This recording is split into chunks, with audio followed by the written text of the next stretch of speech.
Good evening, everyone, and welcome to Citibank Stadium in Forney, Texas. Tonight, the Wildcats take on the North Forney Falcons, and it should be a very exciting game here. Very cool evening here at Citibank Stadium. Wind out of the north, so the stadium runs north and south, thankfully. We are outside tonight. We are on the video deck. And so you're going to get plenty of noise from this crowd and this game this evening, and we're all going to catch the flu. Don Julian is doing your play-by-play this evening. Doug Haston videotaping for replay on Channel 18. I'm Jim Rogers. Butch Burney with us. Butch is going to be taking the statistics of the game. He'll be writing our story for KSSTradio.com, and I'll be visiting with him at halftime about the stats of the game tonight. They are having senior night here at North Forney, and it's taking them about as long as it did the folks at Sulphur Springs to get all of their seniors through and introduced along with family. So, Don, you've got plenty of time. Let's take a look at that starting lineup. Well, it really pains me to do this, but I've got to make some corrections to some of the things that Jimmy Rogers said. Oh, okay. First of all, this is Goonville, Texas. Oh, yeah. Population 11, home of the Goons. Now, this was all dreamed up by the coach here at North Forney, and it's got the community just gaga. If you look at their run-through down there, it says Goonville, Texas, and they get into that in a big way. But perhaps this may be the last time we hear I think this may be the last of Goonville. or the Goons, but I wouldn't put it past me. I might sneak it in again. Let's start with the offense for the North Forney Falcons. Their quarterback is a sophomore, Jacob Acuna. Their leading running back is Jacob Soto. And they will also use a running back named Ty Collins.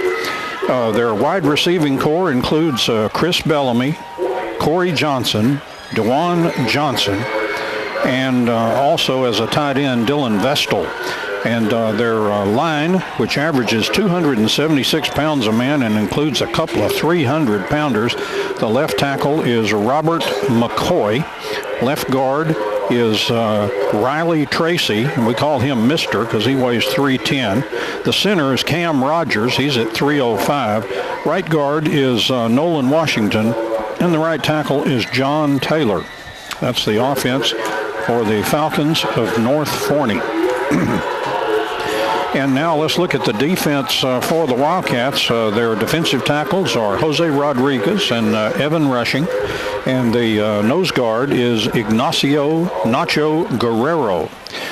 The inside linebackers, Bryce McQueen and Daniel Marino. And on the outsides, we have DQ Pitts and also Kylan Wade. On the corners, Damian Dugan and Andy Edens, and the safeties are Landry Tyson and also Austin Dodd. So those are the starters on defense for the Wildcats. Now let's look at the Forney defense. They base out of a 4-3, but most of the time they won't let you get a look at that. They'll be adding, subtracting, doing a lot of different things to try to confuse the offensive line in their blocking schemes as they try to block this 4-3 defense. But their defensive ends, at least this is where they'll start. One is Cliff Funderburk, and a real good one, according to Coach Owens, Galen Brown. And he said a lot of times Galen will be with his hand in the dirt as a defensive lineman, but then you look the next play and he's standing up and he's a linebacker. So that's the kind of stuff they do. Their defensive tackles are Patrick Lacey and also Jeremiah Baker. The linebackers in the middle is Devin Francois, or Fran Coy, and the outside linebackers are Roby Robertson and Brian Nixian. On the corners, cornerbacks Jacob Donaldson and also Antorius Hambrick. And back in the secondary, the safeties are Glenn De La Hose and also Trey Barksdale. And Coach Young really liked Trey Barksdale. He said he was a really good player. And now for the Wildcats on the offense. Left tackle, Philip Rader. Left guard, Giovanni Pisano. Center, Ethan Rogers. Right guard, Jacob Janitis. And right tackle, Charlie Maddox. Quarterback, DeCorian Young. Running back, Caden Davis. Slot receivers, Austin Dodd and Chase Haney, and wide receivers, Landry Tyson and also Connor Bergen. And that's all the starters that we have for both teams, Jimmy. Well, thank you, Don. And it's 46 degrees here at Citibank Stadium in Forney, Texas, as we play the North Forney Falcons. They may call themselves Goonville and Goon, but that's about as hot as that chicken and potatoes was for dinner tonight. As we look at this ball game going on, we're going to have a little bit of wind blowing this evening. The flags are being moved by the wind pretty strongly. The downtown Forney weather system says it's only blowing at about 2 miles an hour, but I would beg to differ with that as we look at those flags. As the teams come out, Wildcats, of course, making their way out to the end zone this evening, ready for their time to come on to the field. They are ready to get started with this game, as Forney still is, maybe about 15 people away from being through with their senior night activities. It is a game that is very important for the Wildcats. A win here is important for the Cats, and hopefully Kaufman will see a loss to enable the Wildcats to be second in district and be at home for the playoff game. The top two teams, the first place finisher, the district champ, the second place finisher will be at home by district. Third and fourth will be on the road. So Wildcats here clawing for an opportunity to be at home, obviously, with this game. Need help if I need Forney to defeat Kaufman. That game being played in Kaufman tonight. Kaufman would be the favorite, but Forney, a good team, and if you had to choose a team, not a bad choice. They really have a great offense, and so just hope they can give a little bit of help. All the games are important tonight. Ennis needs to win in Greenville in order to try to get into the playoff picture, and also Royce City needs to pick up a win in Terrell to try to get into the mix. We have three teams, kind of those two, and anyway, they're trying to get in position for the playoffs. Coach Owen's pretty well certain. Well, we know that obviously Corsicana, they're going to be number one in our district without a doubt. And then the question is 2 and 3 with Kaufman. Kaufman has the advantage over the Wildcats because they picked up that win last week head-to-head. And then the Wildcats right now running third, and so they're hoping to be able to leapfrog over Kaufman tonight. And the Wildcats in District 8, and the team that will be, or teams that will be playing in the by-district will be in District 7. And tonight, we do know that Lake Dallas won their game against Lebanon 45-10 last night. Mm-hmm. But in tonight's games, Reedy playing Princeton. That one's not going to be probably much of a ball game with Reedy coming out on top there. Denison and Braswell playing, and they are tied at 7-7 in the first quarter. And Frisco leads Lovejoy 7-3 with about 3 minutes to go in the first quarter as well. So that should be an interesting game there. Yeah, Lovejoy, the number 2, with a 6-1 record of Reedy 7-0, and then Frisco 5-2. And I was talking to Butch about the possibilities, and Frisco could actually go from winning and being the number 2 seed or losing and fall all the way out of the playoffs. Yeah. So, there's a lot of things that could happen, a lot of scenarios, but that's just one of them, the more dire for that really good, apparently, Frisco team this year. Right, and of course, we're getting close now to the end of the senior night here for North Forney, and that means that this game will be getting underway here in just a few moments as the teams will be coming out. The teams will be coming out. We'll have the national anthem and probably the school songs and so forth as we go through the activities of pregame this evening. They may move some of that up and run a little quicker in order to get through with the game. Similar to the way, Sulphur Springs kind of pushed the schedule last week too, when they finally recognized everyone that they wanted to recognize. They did kind of, you could tell, the kind of speeding things along a little bit. Right. Looks like Wildcats will be in white uniforms this evening, wearing blue numbers and blue helmets as they take on the North Forney Falcons, who will be in white pants and kind of I guess that's a dark blue. It looks like an almost black but dark blue jerseys, and numbers are blue outlined in white. So that's going to be a fun read for us up here this evening. Oh boy. Yeah, Don doesn't like those too well for some reason. I think we understand why.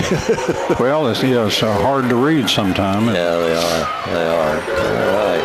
We've been battling with a roster that was giving to us this week, and it had some discrepancies on it, but had a nice meeting with the broadcast crew for North Forney and ironed out the problems. There were basically two kids no longer on the team that were on that roster, and then two that were beginning to see some significant time, and we did mention them in the starting lineups. Got that right because we wanted to nail that down and try to, keep everything as accurate as possible up here. And it looks like they have just a few more to come through the line as we wait for the start of this game. And it's fun, I guess, if you have a senior night or it's your hometown. But if you're the visitor, you kind of get a little antsy and anxious, ready to get started and get going here. As I'm sure Kaufman did last week, as it was their turn. It's just kind of one of those things, Yogi Berra say, if you don't go to their funeral, they won't go to yours. So, kind of the same principle. You understand that. Yeah, I got you on that one. I don't know if Yogi said that or not. We have no idea whether he said the things that people said he said. I think, didn't he write a book, Here Are the Things I Really Said? And we're not sure that he was the author of that. No, I'm kidding. But it is a cool night here in Forney, and Forney is not an easy place to get to, but once you get here, it's a pleasant place, a very fast-growing place. Dallas really moving into this area rapidly as people are moving here along Highway 80 and situated between 30 and Interstate 30 and Interstate 20. And name a superintendent that you know and love that came from Forney to Sulphur Springs. Oh, that would be Mike Lamb, I think. That would be Mike Lamb. This was his designation. He came from here and over to Sulphur Springs, and so he enjoyed Forney quite a bit. But I know he's just fallen in love with Sulphur Springs, so he really loves that place now. Well, we're glad he brought Nicole home. So that's the important thing. I know Sharon's really happy about it. Anyways, her mother. So matter of fact, her mom and I. Let's see, she was a year behind me in high school. That's what it was. Yeah. The good old days. The good old days. So we get ready for these teams to come out onto the field, and it actually will be happening here in just a few moments. Basketball coming up. Wildcats are playing in the Cowtown Showdown, and that's going to be a big tournament. They're going to be playing Plano East, I believe, tomorrow afternoon at 4 o'clock. Lady Cats had a game scheduled for tomorrow at Wildcat Gym, but unable to have that. They are going to have a scrimmage, though, and the scrimmage is at 9 o'clock. Correct. Saturday morning. They'll be scrimmaging Mount Vernon, I believe. That's correct. They were scheduled to play Emory Rains, and for some reason, and I didn't ask and I didn't get an explanation, but for some reason they canceled that. And how long has it been, Jimmy, since you saw a team actually run through one of these paper things at the beginning of a game? Used to do it all the time when I was in high school, but that's kind of a thing that I haven't seen that in years and years. It doesn't happen very often anymore, that's for sure. And with basketball season getting underway, it's going to be an exciting time. The Wildcats are rated well in the state of Texas, and so we look forward to seeing what's going to come about in basketball this year. Should be fun. Here come the Wildcats. These are some of the better outline numbers, Jimmy. They seem to, maybe we've just got good sight lines here at the Forney Stadium, but they look, compared to some, they're so, fine in the outlining the number where there's not a lot of delineation between the color of the uniform and the color of the number. But these seem to have a lot of white around the numbers and makes them just a tad easier to read. So yeah, it does. So I think it's perhaps we'll be able to keep up with it pretty well here this evening. Nice group of people from Sulphur Springs present for this game tonight. City Stadium, a large stadium. It seats a large number of people. But we're excited about this WildCat crowd that's present. Right, it's a community stadium like a lot of them have. I think of McKinney and others, and so this is the home field just as much for the Falcons as it is for the Jackrabbits. And the way you can tell is it's got Falcons in one end zone and Jackrabbits in the other. So. Well, it does. And here come the captains onto the field. We'll try to get those numbers for you as they come out. And for Forney, you've got number 12. Jules Unique Dimps. And number 77. And that would be John Taylor. 88. 88 is Cliff Funderburk. And 22. And 22 is Galen Brown. And for the Wildcats, number 1 is Austin Dodd. Number 50 for the Wildcats is Ignacio Guerrero. And number 75 for the Wildcats, Charlie Maddox. And I think that's number 16 also out there. I may be wrong, but I think that's Landry Tyson. And he has his shirt rolled up a little bit, which Don just loves. And the officials got him blocked from our view here. They are having the coin toss during the playing of the school songs this evening in order to try to step up the pace. It is Landry, by the way. Yes, good. It is Landry Tyson.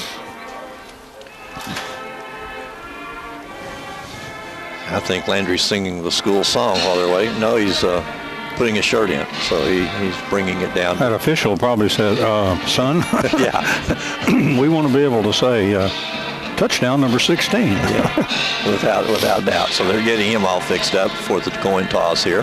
The school song for Sulphur Springs is played. I'm sure the North Forney school song will play next. This is not an old school by any stretch of the imagination. I think Butch was doing a little research on them, and it doesn't maybe back to around the 2000s in there, like pretty late in the 2000s before this was an established school. So just a few years. Right. Yeah, I believe that is correct. So we're getting ready now for the coin toss. Referee talking to the lads. And we were hoping that they will follow through here pretty quick. Maybe they're holding off. They may wait till school songs. Wait till school songs finishes, but all right.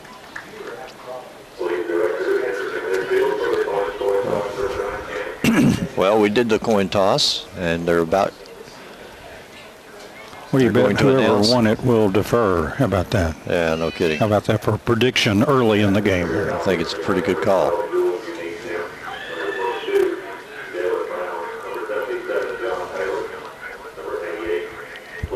North Forney's team that at the beginning of the year, I thought they were going to be the best team in the district. Yes, Wildcats won the toss. They have deferred, and North Forney will now make some decisions, and it looks like, let's see, well, they're not moving anybody to either side, so I can't tell you who's going to defend which goal at this point. Now we're beginning to move. Sorting that out. Yeah, North Forney will defend they'll defend the south goal. They're going to move them the other way. The Wildcats are going to defend the north goal, and the Wildcats will kick off to North Forney. And the Wildcats will have benefit of whatever wind we have here. It looked like the flags on the goalpost are whipping a little bit, especially to our left. Yes, they are moving some. And now I think maybe we'll have the national anthem as the color guard will be marching the flags out to the center of the field. This is an Air Force ROTC group here at North Forney. They introduced some of the senior members of this group earlier this evening. Did ROTC member Doug Haston, did he salute when the fellows went out on the field? I don't know. Maybe. I don't even know if that's the proper thing to do. and he's not speaking up, so we will know soon. The American flag, Texas flag, and city flag, I'm sure. And here's the national anthem sung by North Forney Choir.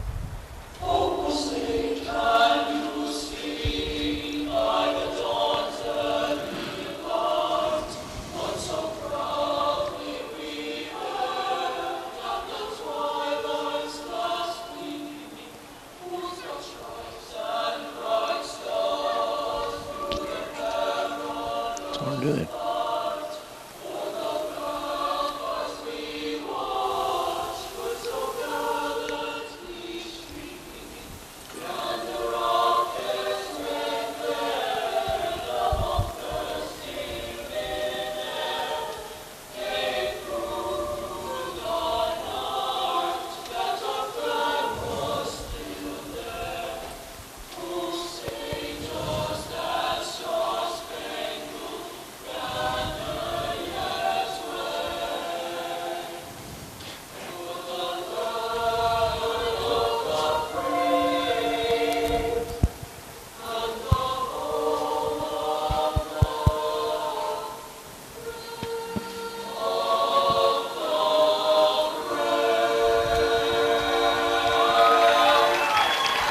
All right, the national anthem played by, or sung by, the North Forney Choir. Had a little difficulty with some of the sound on that, but color guard marching the flags off the field, and the drill teams will be the next to march off of the field as we get ready for the start of tonight's game. Wildcats will be kicking off to the North Forney Falcons this evening here at City Bank in Forney, Texas.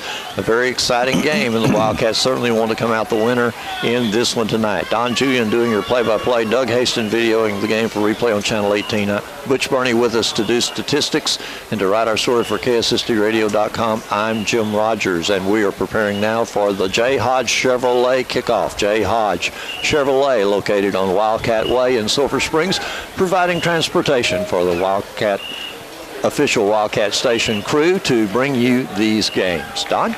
Well, thank you very much, Jimmy. And here come the Falcons onto the field. The Wildcats are still gathered together, the kick coverage team. See, I don't know why I look at these deep guys, because they're probably the last guys that will ever touch the football when Greg Owens is involved. Looks like they have Chris Bellamy back there, and also Corey Johnson. So their two top receivers are back between the 5 and 10 yard line, as Brendan Zavala has it teed up for the Wildcats at the 40 yard line.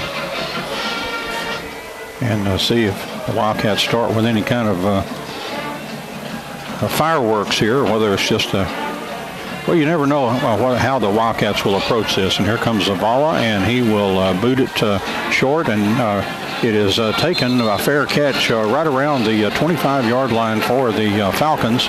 And that's where they will start first down and 10 on their first drive of the ball game, and we'll mark it at the 25 yard line for North Forney.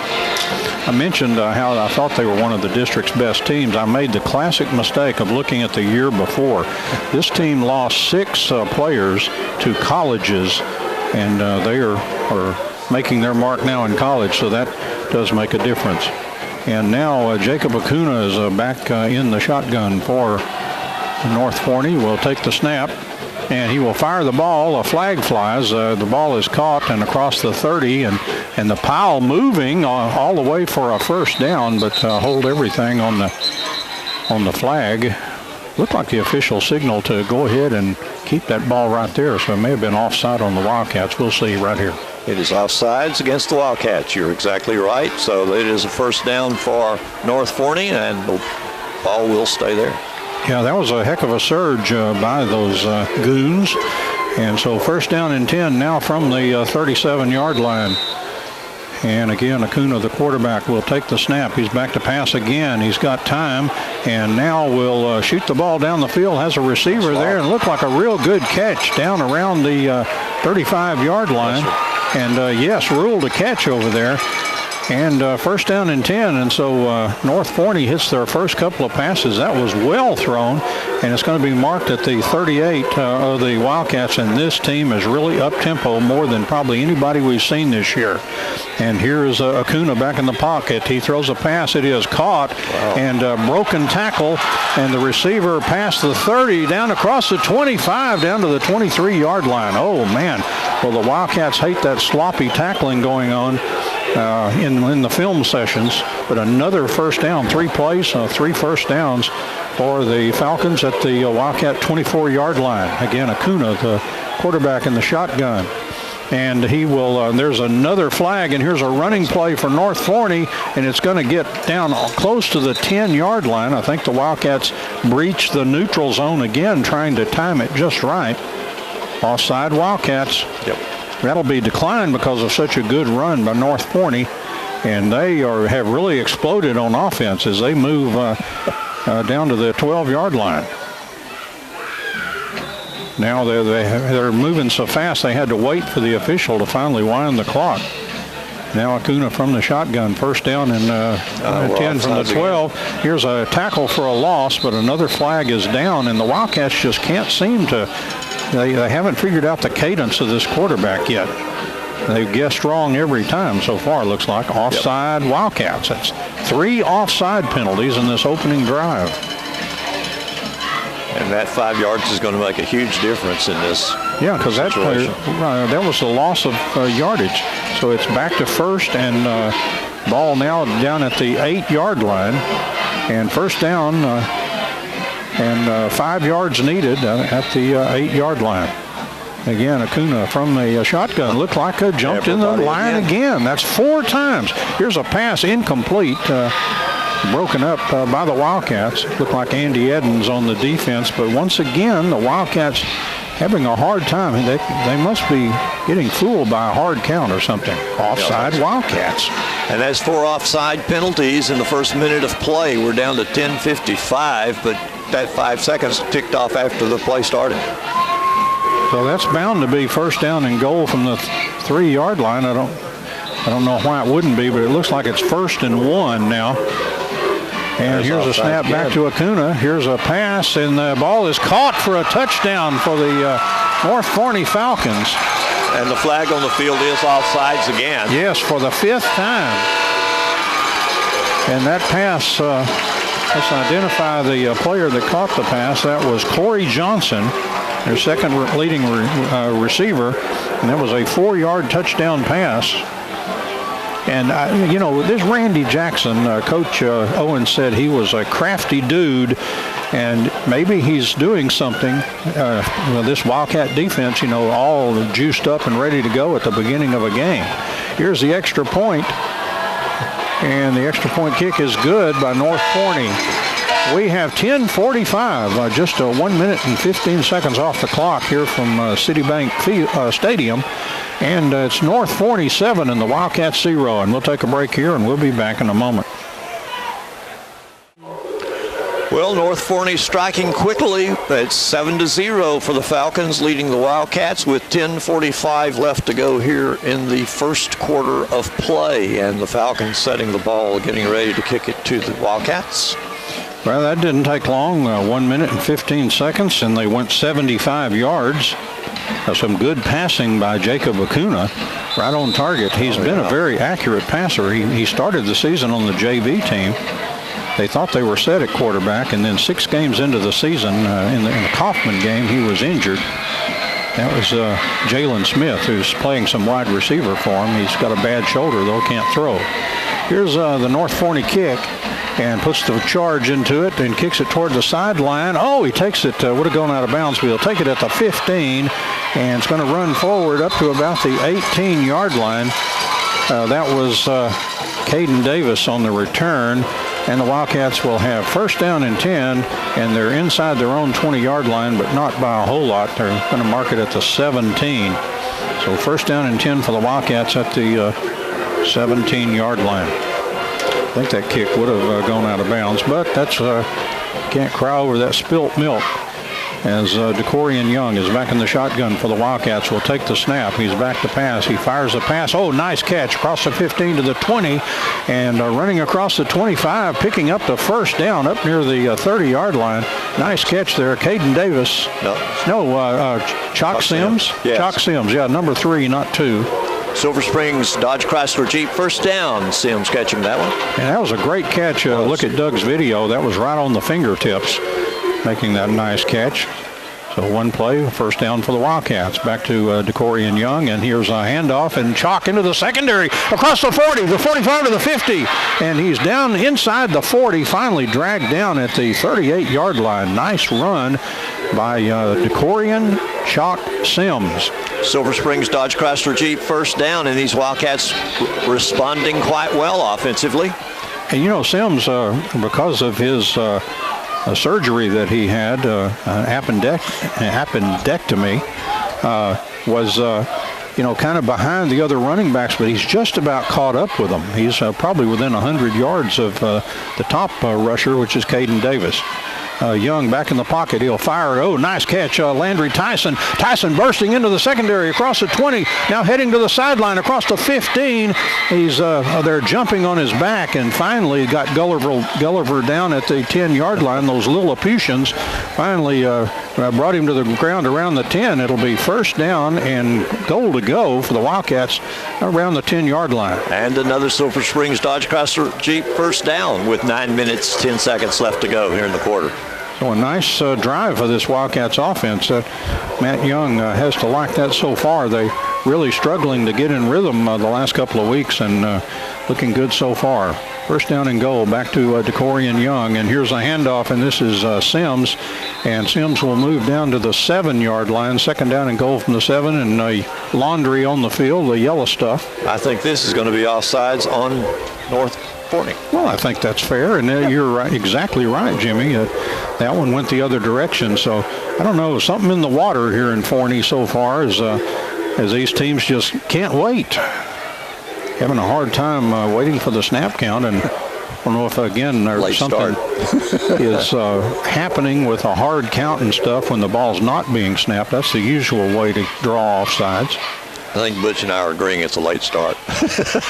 All right, yeah, here we go. Here we go. And again, DeCorian Young from the shotgun on this 2nd and 7 play handoff and running back in down to around the 2-yard line. That was good, number 2. That was Caden Davis. Yes. You know, I just didn't believe. Hold on there, everything. No. Yes, sir, you're right. That's Caden Davis. And so now we have second down and goal now for the Wildcats at the 2. Back to DeCorian Young, and he will hand off. Caden Davis hits in there. Touchdown Wildcats, standing up. Caden Davis, he took a lick and just kept going and went right into the end zone. So the Wildcats, boy, I'm telling you, this has got the earmarks of a real scoring barrage here as we played less than 4 minutes of the game, and we're on the verge of being tied 7-7. And Northeast Texas Farmers Club says, way to go Wildcats, as they score. And they do that over there. Here's a snap. It's a good one. The ball is down, and the kick is on the way, and the kick is good. So 8:05 now left here in the first quarter. The Wildcats 7 and North Forney 7. And we'll take a break here, and we'll be back in a moment. 8:05 to go here in the first quarter, and it's tied 7-7. Both teams first possession, putting the ball across the end zone. It's going to be one of those nights, it looks like. A very exciting game so far. And the Wildcats taking a pedestrian 2 minutes and 40 seconds to go down the field after North Forney scored in 1 minute and 15 seconds. So lots of good, exciting offense so far. And the water's not even warm. Now the ball was blown off the tee. And we'll have to reset that ball right there. Again, Brandon Zavala put his foot into it. North Forney with a couple of receivers back around the 10-yard line. The Wildcats almost never just boot it away. Here's a short kick toward the hash mark, and it goes over the receiver's head, and it's going to bounce around inside the 5-yard line. It's right there on the goal line. He's hit into the end zone. Is that a safety? Yes, sir. It is a safety for the Wildcats. That ball was right on the goal line when it was picked up, and some Wildcat just rammed into the player and tackled him in the end zone, and the Wildcats lead 9-7. Yeah, he picked up the ball outside the end zone, stepped into the end zone with it, and that's why it is a safety. Had he picked it up in the end zone, it would have been a touchback, but he picked it up outside, stepped in. That is your safety here this evening. Right, if he was just forced in there, they would say forward progress, but it wouldn't have been far. It would have been like inside the 1-yard line there. And wow, I wonder, did Butch, did you get a player that, who? Tylen Wade. Wow, great play by Tylen Wade. He is a real ball hawk. Yeah, and the man in the white hat was the one who made that call, so you have to blame the crew chief for for that one. Annis leads Greenville 7-0. Kaufman and Forney are tied at 7 apiece. We are tied at 7 apiece here at North Forney with the Wildcats and the Falcons. And let's take a break. We'll be back in 30 seconds.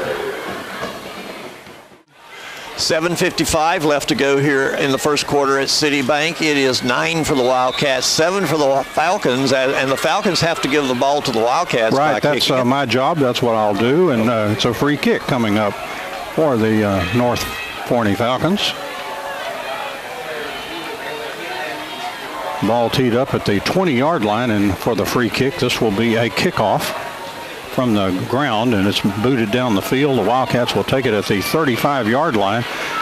This is Damian Dugan heading across the field, trying to get around the corner, and he slipped. He lost the ball. The ball is loose, picked up by North Forney, but they're going to say they're whistling it down, as the only guy moving is the guy with the football.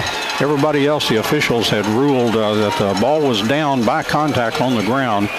Fortunately for the Wildcats, boy, that looked like a disaster there for just a second. Yep.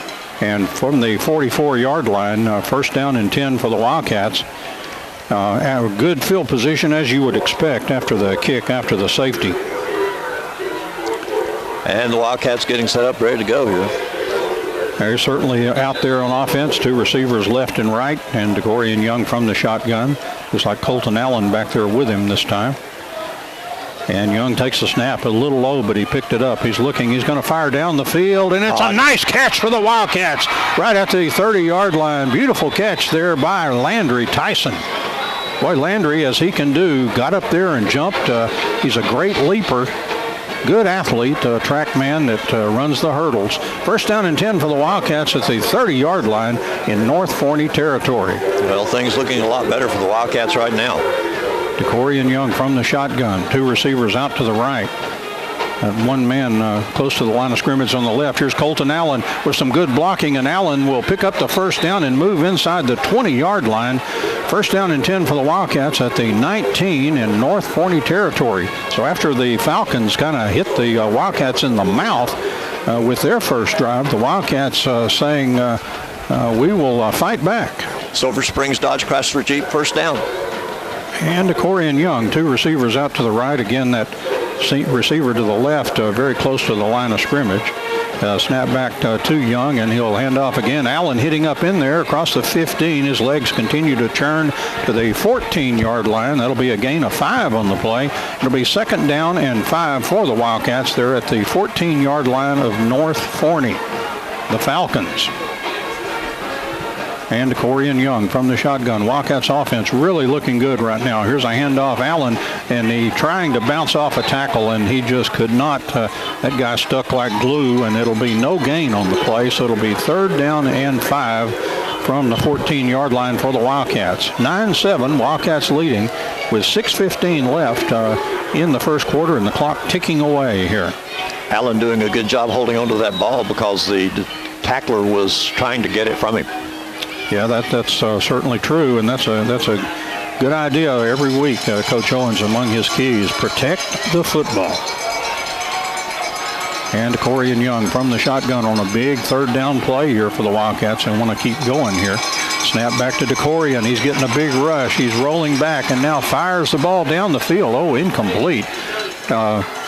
It was kind of thrown into no man's land. The Falcon was breaking on the ball, trying to get to an interception, but he couldn't get there in time, so it was well placed. And so it'll be field goal time for the Wildcats, and they'll mark this one at 21. It'll be a 31-yard field goal attempt with Noe Ponce doing the holding for Brandon Zavala. It'll be a 31-yard field goal attempt here. Snap, down it goes, and the kick by Zavala looks good here. And no, it's they say off to the left, and a flag is down though. Hold everything. We may have one of the Falcons may have been offside on the Falcons. So Wildcats, and that could be a first down, Jimmy. It could be. Let's see, because that's 5 is about what they needed. I don't know if they have mark off 5 and then see if they need to measure, but anyway, the officials will do that. That's their job. That's what they do. They're waiting on the ball. Here it is. and make sure this guy is very precise with his steps here. Moves it down to the 9-yard line. First down and 10 for the Wildcats.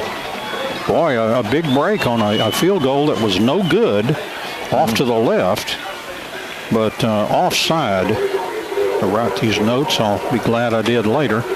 Silver Springs Dodge Chrysler Jeep first down on the penalty. 5:37 left in the first quarter, and we're tied at 7. The Wildcats a first down and goal from the 9. And Corey and Young, 2 receivers out to the right, and again that receiver to the left close to the line of scrimmage. Here's a snap and a running play, and this is Chalk Sims, and Sims all the way into the end zone. Touchdown for the Wildcats.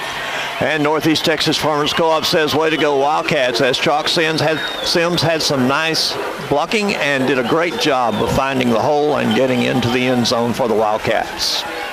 Some of the players just couldn't wait for him to come off the field so they could, as you'll see those athletes all the time do, where they jump up together and kind of bump each other up in the air. Extra point for the Wildcats now. Here's a ball down. Oh, they couldn't even get the kick off. Now Noe Ponce trying to make some lemonade here. He did. And he got down right around the goal line. And the 2-point conversion is good, as the official way out here from about the 20-yard line signaled that Noe Ponce took that in. So what a nice play by the for the holder there, as something happened on the hold. Couldn't get that ball down. And Noe Ponce just picked it up and just made it into the end zone there. And 5:29 left here in the first quarter. Wildcats of Sulphur Springs 17 and the North Forney Falcons 7. We'll take a break. Back in a moment. And 5:29 left to go in the first quarter. 17 for the Wildcats, 7 for the Falcons. Touchdown, safety, touchdown, 2 points. And when you do it that way, it looks like 2 touchdowns and a field goal. Here's a boot down the field. It's picked up by North Forney at the 24-yard line, trying to return it, and then heading north and south to good measure there. Knocked off his feet at the 34-yard line. And North Forney will start first down and 10 from the 34-yard line. Well, the Wildcats, again, they have really answered, and they have had a crisp-looking first quarter. That Matt Young has to be very happy so far with his offensive performance. Of course, they got kind of renewed life on a field goal that was missed, but a penalty against the Falcons, and the Wildcats made them pay with that touchdown run by Chalk Sims. Back to Acuna, the quarterback. He hands off a run right up the middle of the field and will gain several yards. They're going to mark it at the 38-yard line, gain of 4 on the play. Second down and 6 for the Falcons. Kaufman leads Forney 14-7. They're going into the second quarter. Well, anybody's ball game, so that one, as John Brody used to say, in the hat. Still anybody's game. Acuna back in the shotgun. Brody was an old quarterback, by the way. I have to, with these references now, I have to make sure that the younger fans know where that's coming from. He was an old San Francisco 49er quarterback a million years ago. Here's a pass, a tip by a couple of Wildcats as Acuna threw it down the field. And, boy, he threw it kind of in dangerous territory over there. The Wildcats knock it to the ground. So it'll be third down and 6 now from the 38-yard line. Again, the Falcons in their own end of the field here. They'll have 2 receivers out to the left, single receiver to the right. And Jacob Acuna back in the shotgun. No quick snap, and now they'll kind of settle down a little bit. They've been fast tempo, but not this time. Back to Acuna. He's looking down the field, has time. Now he's trying to scramble out of the pocket. Oh, he slips and falls. And he found a banana peel out there about the 29-yard line, and it'll be punt time for the North Forney Falcons, you would think. Yeah, it will be. The Wildcats had a couple of guys close by to touch him while he was down, so that worked out well. Well, you can't get up anyway. You can't get in high school. In high school rules. And so punt time for the Falcons. Austin Dodd is back between the 30 and the 35-yard line.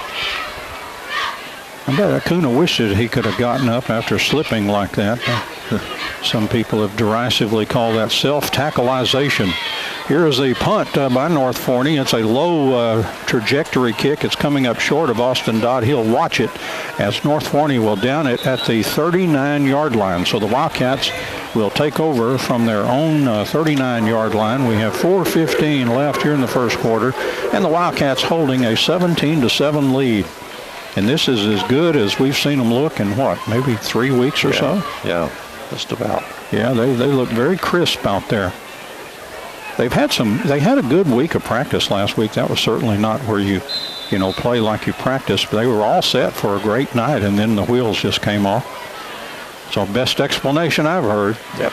DeCorian Young will take the snap a little low, but he picks it up. Here's a running play, and a good leg drive there by the running back to get it up to the 41-yard line. Gain of only 2 yards by Caden Davis. Caden, I'll always remember him bursting into prominence with a long run for a touchdown in the scrimmage against Liberty Arlo. Everybody looking around saying, who is that guy? This is just a sophomore.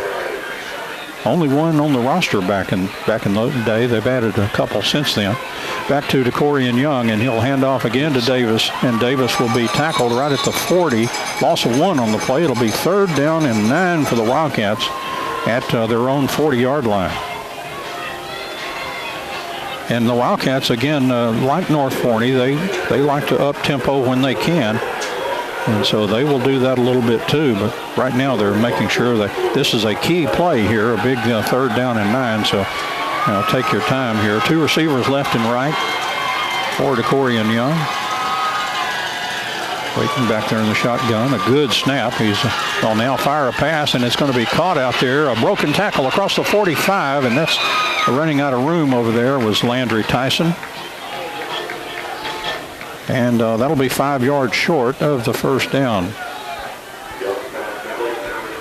And so up to the 40, they're actually going to say 44-yard line, so that's 5 yards short of the 1st down. And the Wildcats will have Jermon Bryant Amos called on for the first time in this ball game to kick the football. With 2:59 left to go in the quarter, first quarter. 17-7 our score. Citibank Stadium here in Forney.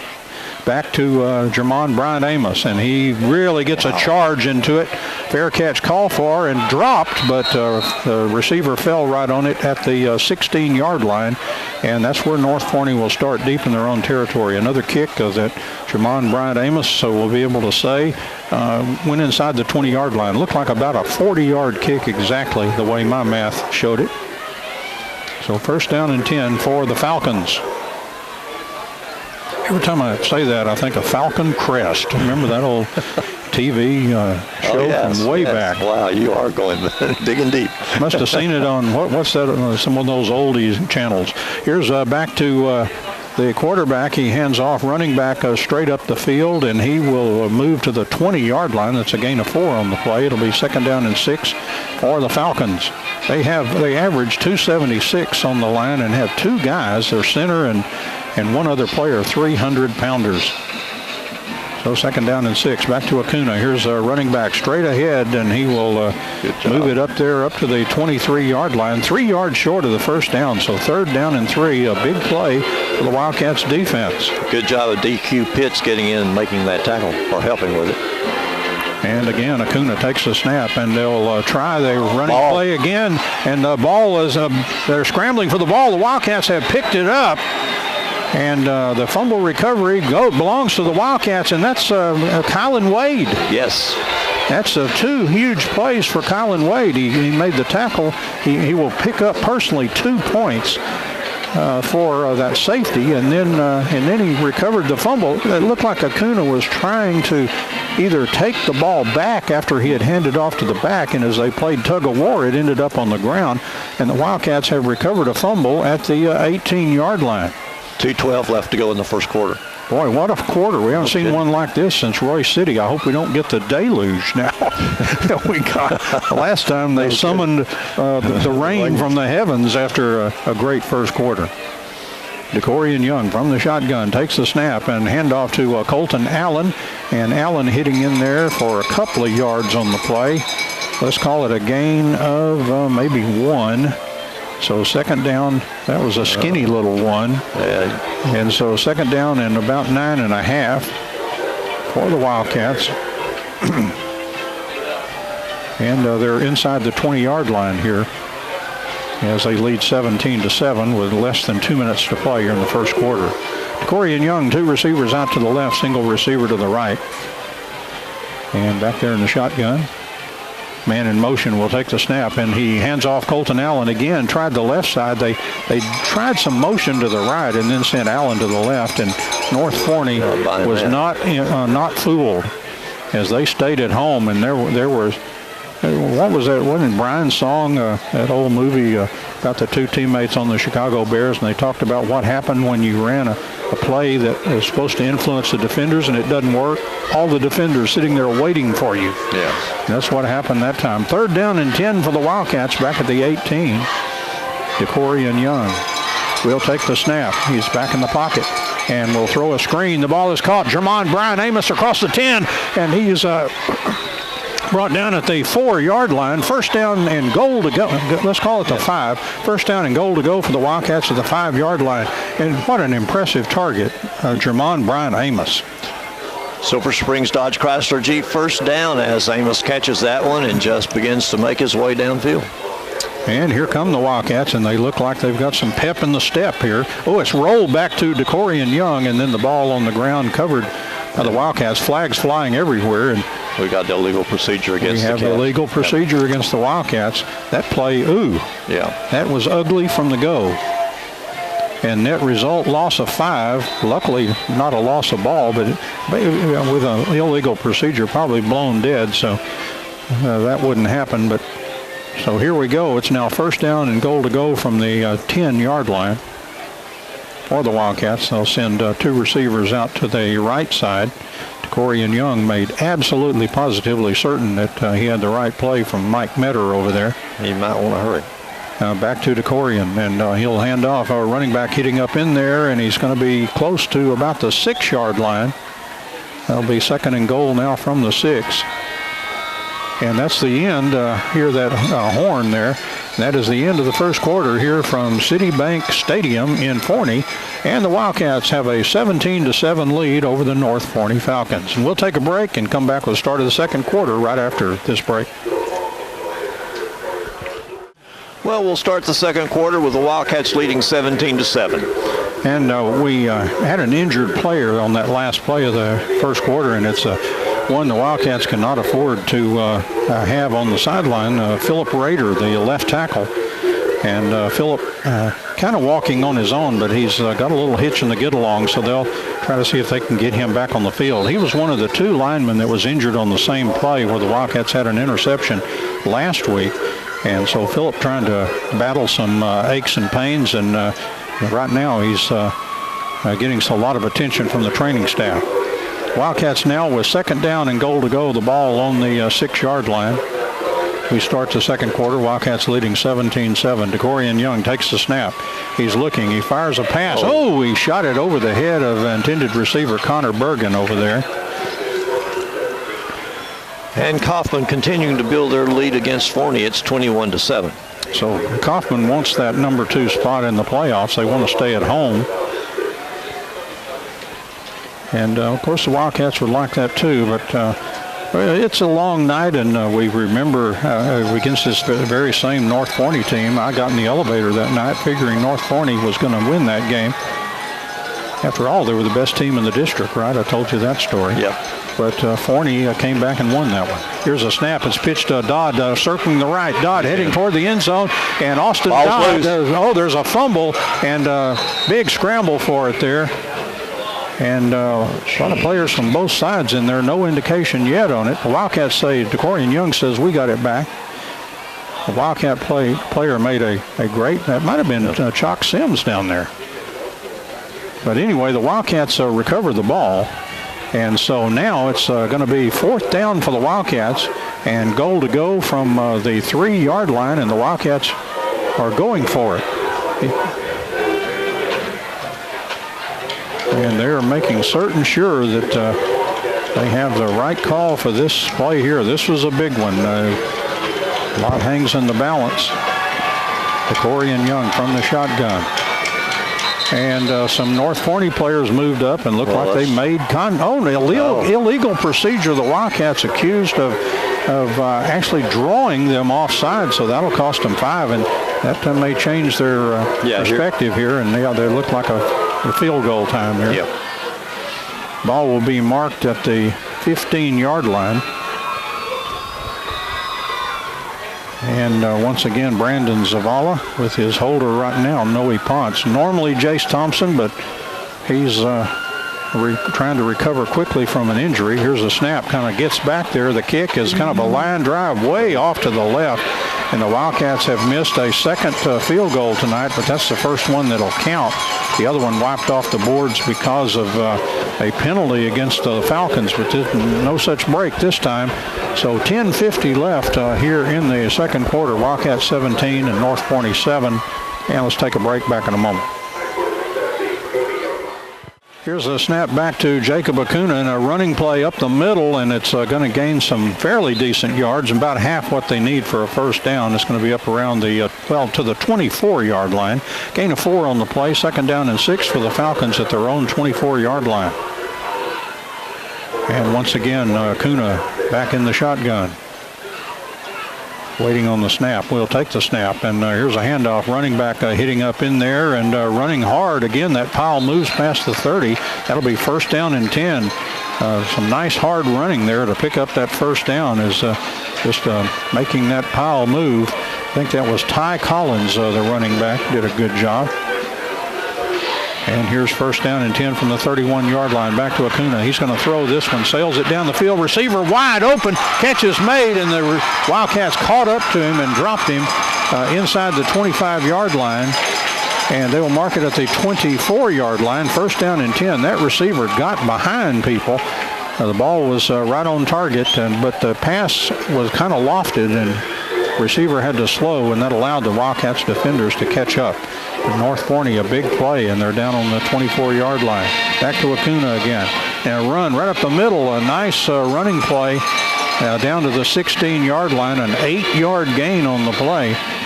And boy, this North Forney offense, you can see when they really get it in gear, they're impressive.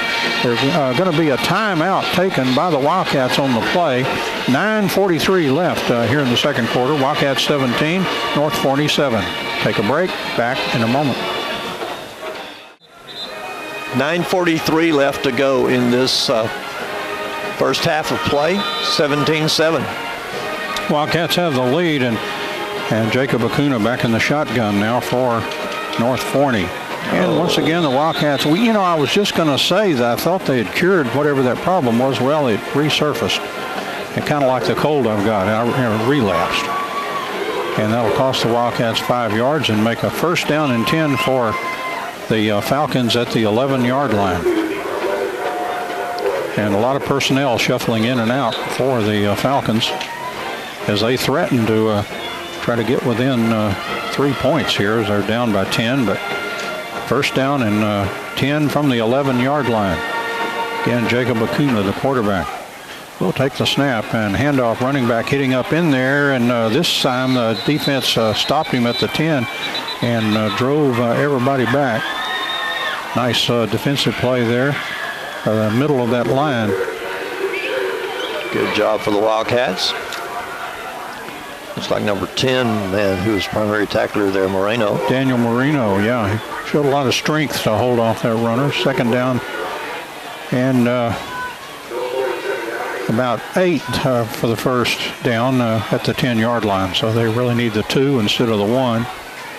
And back to Acuna. He'll fire a pass and the ball. Oh, he had it and then just couldn't hang on. That was very close to a touchdown. That's about as close to a touchdown as you can get without having one. As he brought the ball down, it kind of squeezed and shot out of there. Incomplete pass.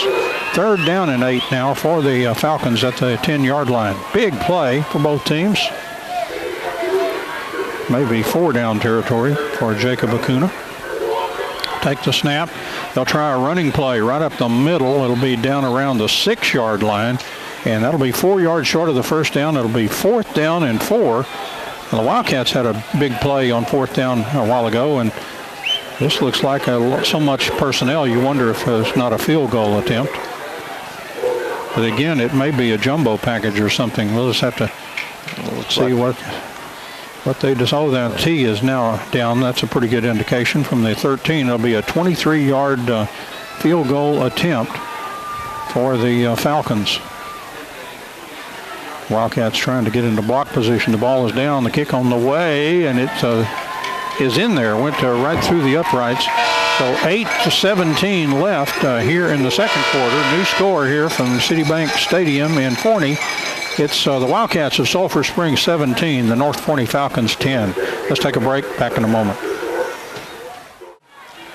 8:17 left to go in the first half of play. 17 for the Wildcats, 10 for the Falcons. And don't forget, coming up at halftime, the sounds of the Wildcat Marching Band. And also, we will be talking to Butch Forney about the statistics of the first half of play tomorrow morning, 9 a.m. on KSST and Channel 18. It is the Coaches Show. Don Julian talking to Coach Greg Owens about tonight's game and about the playoffs. Yeah, that'll be an interesting conversation because everything kind of jammed up trying to figure things out. But that's the beauty of it. That's the beauty of the 4 playoff teams is a lot of teams have hope all the way to the last game. Here's the North Forney kickoff, and they'll kick deep. And the Wildcats will take it at the 3-yard line and across the 5, across the 10, across the 15, trying to keep the feet there and then knocked off the feet. That was Caden Davis. First down and 10 for the Wildcats at the 20-yard line. And Davis had plenty of open space if he could have just kept his footing. But yeah, you could just see him, struggling to try to keep that footing. And you realize Jimmy is absolutely right. That it kind of opened up over there. And just one of those unfortunate deals. So the Wildcats now, DeCorian Young going and sharing some information with one of the offensive players. And DeCorian back in the shotgun. Will take the snap. And here's a reverse. Player coming around to the left side, and that play's in trouble and going to be dropped for a considerable loss on a reverse for the Wildcats. That was Davis. Davis on the run, kind of a counter play, but it lost like 4 yards. So second down and 14 now. The ball back at the 17-yard line. Trip receivers out to the left, and single receiver out to the right with a running back is now being moved to the other side for DeCorian Young. The lefty will take the snap and fake to the running back. Fired down the field. The ball is incomplete. Boy, some nice defense. And then the receiver kind of wrestled to the ground there. Connor Bergen, I believe, intended receiver. That would have been a heck of a catch because he was just about bent in half with that tackle right when he touched the ball. So third down and 14 for the Wildcats. North Forney wanting to make them 3 and out and get that ball back on the punt. The Wildcats would like to hang on to the ball for a while. Still 7 minutes, 16 seconds left here in the second quarter. Wildcats leading 17-10. DeCorian Young takes the snap. He's back in the pocket. He's looking. He fires the ball. It's caught by Austin Dodd, but it was a short pattern, and it got back to the original line of scrimmage, and that's about it. A nice secure tackle. That's the thing with Dodd. Put it in his hands, and he might break a tackle, make something happen, but it did not happen that time. And punt time for the Wildcats here on 4th and about 9 from the 21-yard line. So one of the taller of the Wildcats back there, Jermon Bryant Amos. I said to Coach Owens, he's 6'5" on the program, and Coach Owens accused somebody of not being truthful. Back to Jermon Bryant Amos. This one comes off kind of awkwardly, and it's going to spin.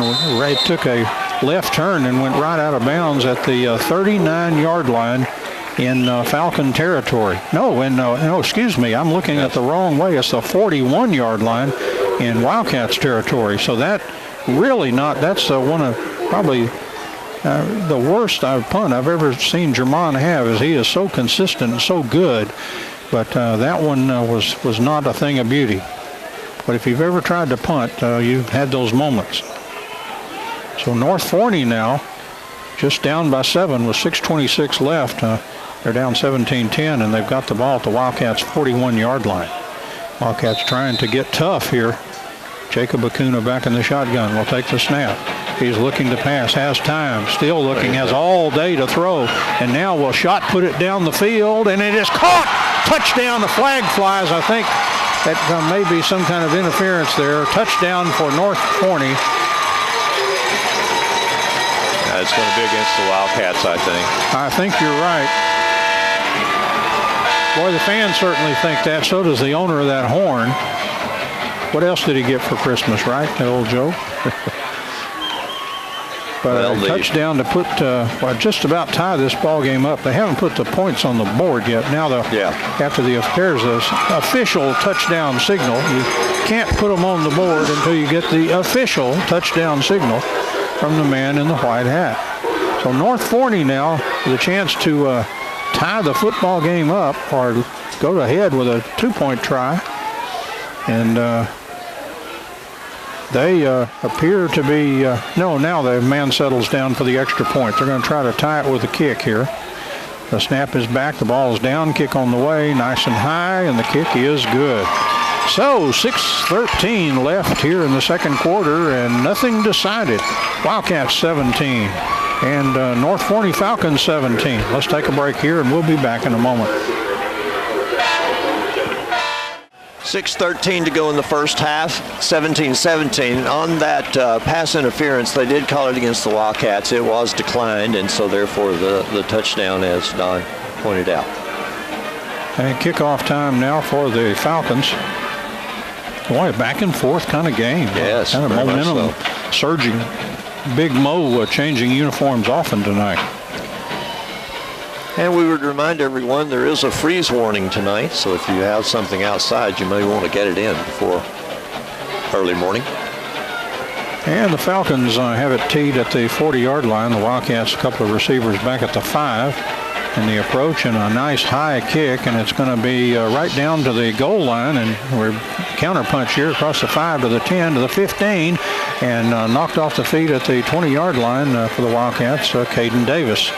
So first down and 10 for the Wildcats at their own 20-yard line. One time they had a 17-7 lead. The Falcons have scored the last 10 points to tie it up. The Wildcats try to get into that good groove like they had in that first quarter of play. It's a tough team, all fired up on senior night here. This is their bowl game. This is their playoffs right here, because this is their final game. But there's nothing like winning that last one. You can that glow just kind of hangs with you all through the off season. DeCorian Young back in the shotgun will take the snap, and it's a running play for the Wildcats and a short yardage play, maybe 1 yard, and that is about it. That was Chalk Sims. And gain of 1 on the play. Let's give him a couple of yards out to the 23-yard line. So second down and 8.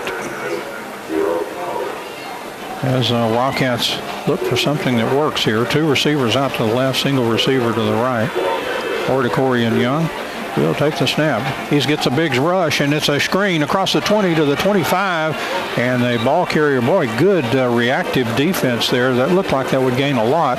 It did go up to the 29-yard line and going to be about 1 yard short of the first down. So it's going to be 3rd and 1 for the Wildcats at their own 29-yard line. This is a big play with still 5 minutes left here in the second quarter. You give the ball to the other team, they're likely to make you pay for that.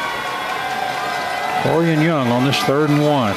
Will take the snap, and it'll be a running play for the Wildcats. First down across the 35, and then knocked off the feet at the 37-yard line. Nice run by Chalk Sims.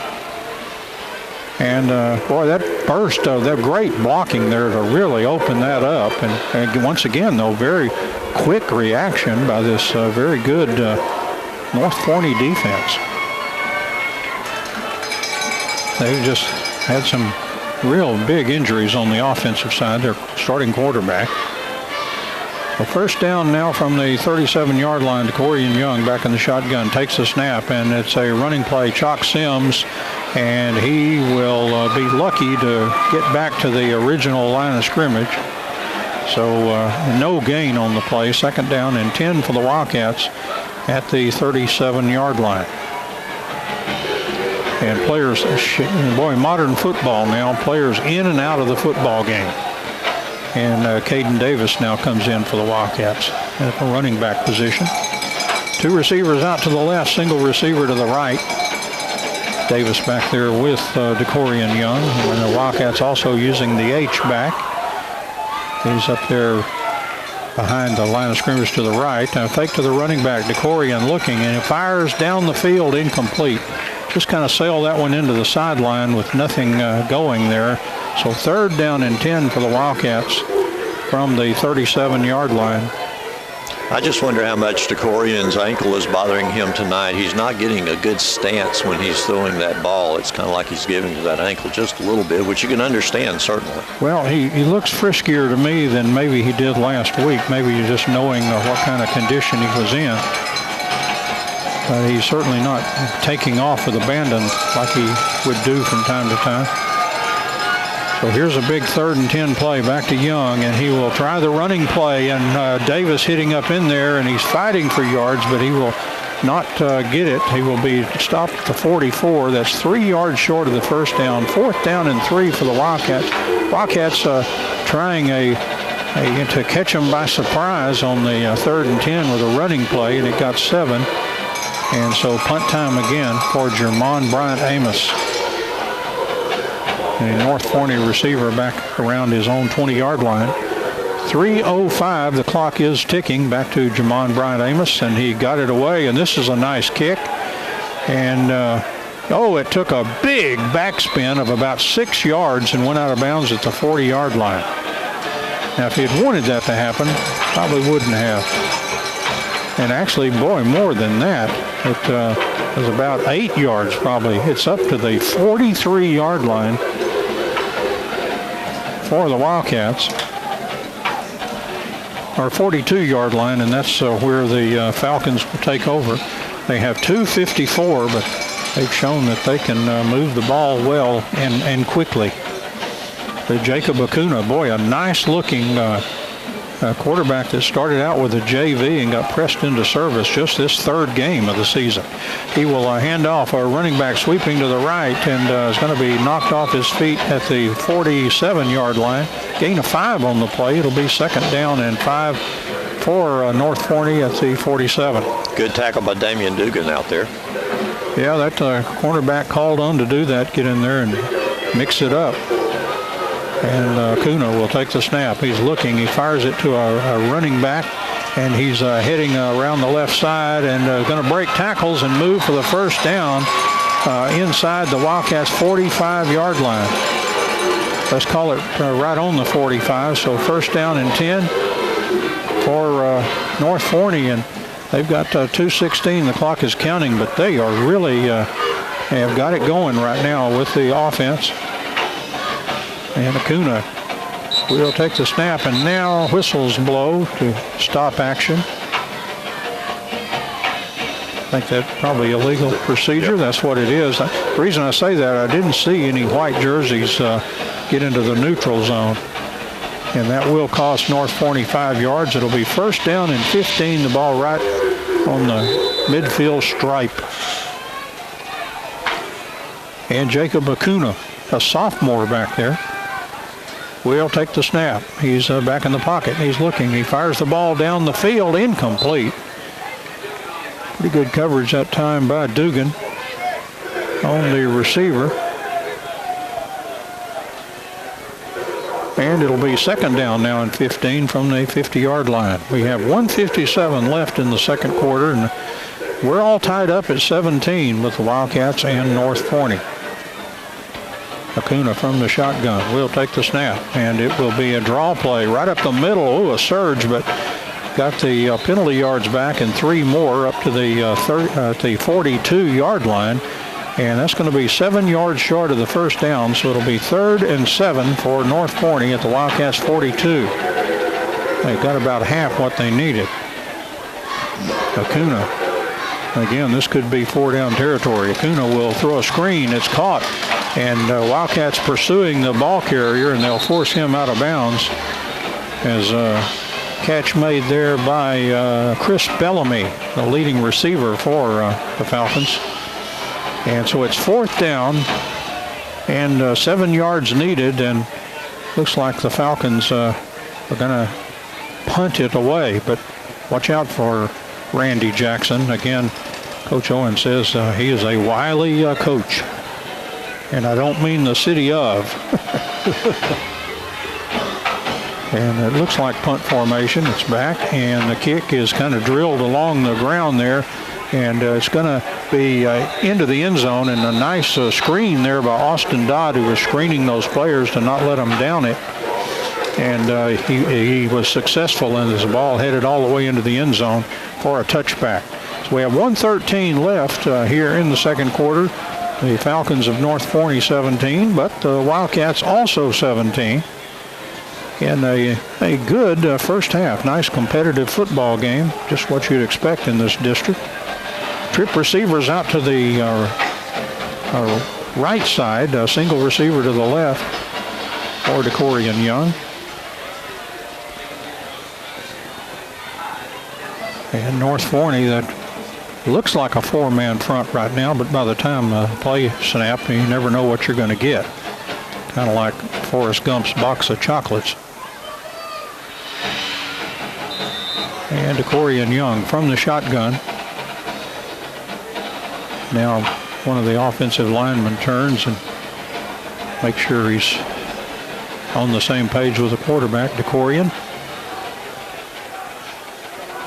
And a snap back to DeCorian Young. He's looking. Fires the ball. It's caught. Here's Davis. Davis across the 30 to the 35, and then he's yanked down.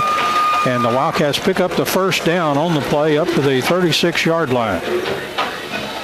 And we'll stop the clock temporarily as they move the chains. Now the clock has been rewound, and it's right. It just went under a minute. Back to DeCorian Young. He fires a pass. It is caught. Jermon Bryant Amos, and he's escorted out of bounds at about the 43-yard line.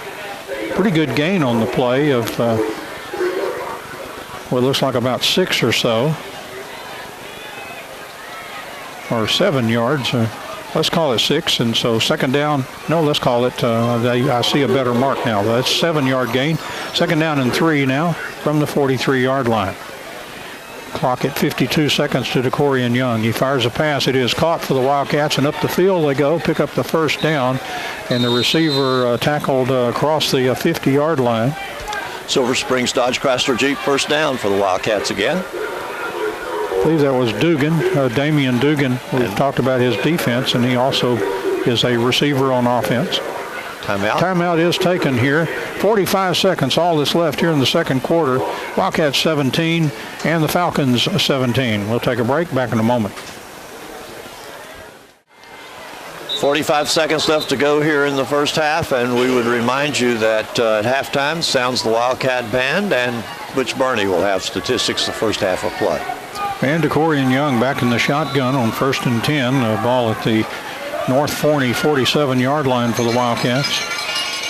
2 receivers left, 2 to the right, and Young back to pass, looking down the field, fires a pass. Oh, right to the defense, intercepted across the 50, across the 40, down the sideline, and finally stepping out of bounds at the 25-yard line. Oh my, I don't know what DeCorian saw there, but he ended up throwing a bead right into the defensive player there for North Forney.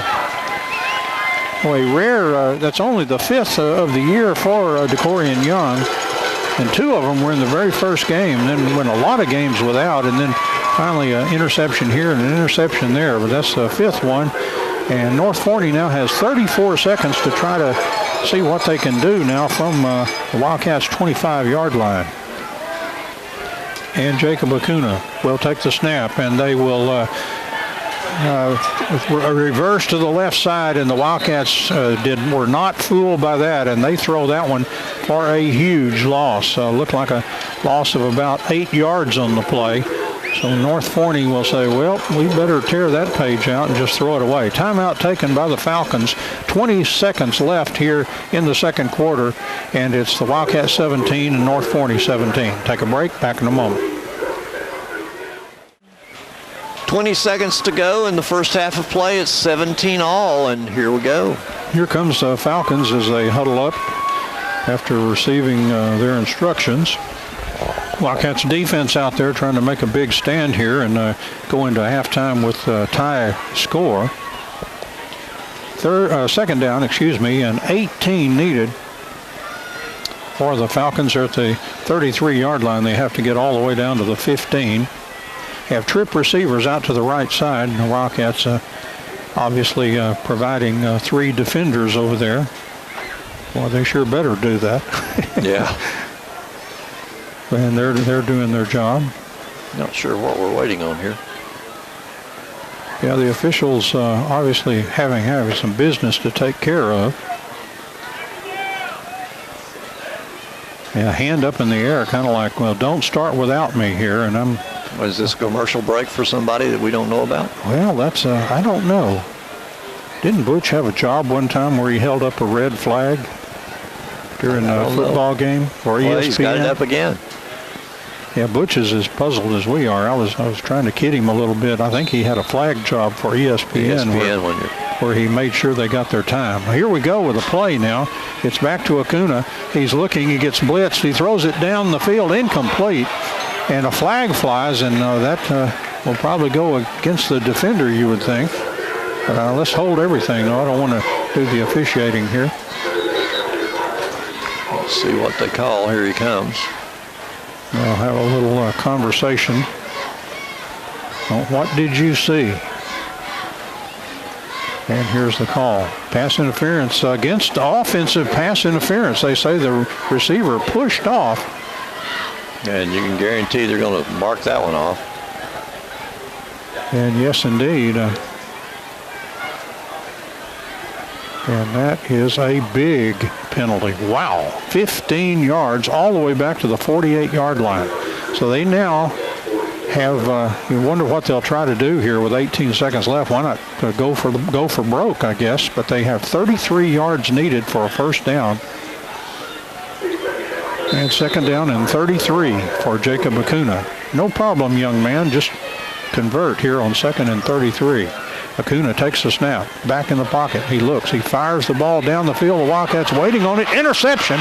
And across the 20, another flag flies. And heading up the field, Andy Edens with the interception for the Wildcats, but hold everything. A yellow flag down there. That'll be against the Wildcats. Boy, and it looked like what they were doing was going after the ball. That receiver kind of got in the way. But they say, you know, I guess he has to have his chance to go after the football. It looked like they're going to overrule the interception by Andy Edens. Yeah. For just one of the lesser-known secret agents, 006. That's all that's left here in the second quarter. His better-known counterpart, 007, of course.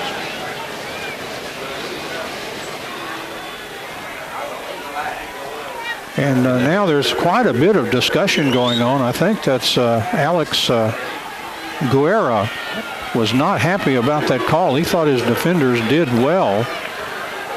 Coach Owens getting a little clarification, too. So, yeah, they're both anxious there. So here we go now from the 33. It is a automatic 1st and 10. There's just 6 seconds. Acuna back to pass. He sails the ball. He kind of puts it up for grabs. It's tipped.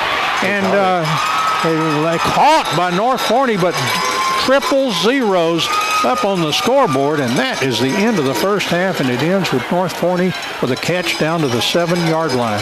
So nice catch, but that won't get you anything, except you'll feel good that, man, I made a great catch there.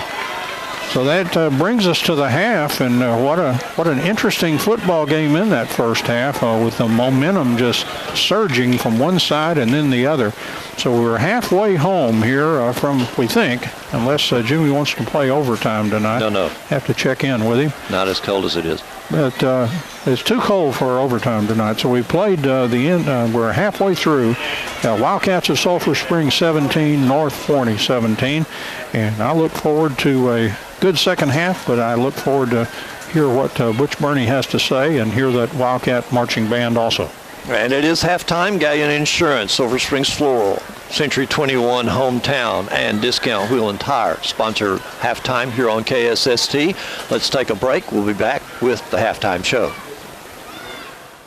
And now, Silver Springs High School proudly presents the 57th round of the Blue Blazers as they strike up the band.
class this week, Blake Louis, Stenton Moore.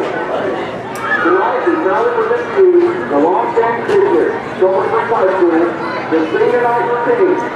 In this special halftime performance, the boys will be joined by the WildCat Spirit Group. We hope you enjoy tonight's clip.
Ladies and gentlemen, here they come. Man, oh man, that WildCat band.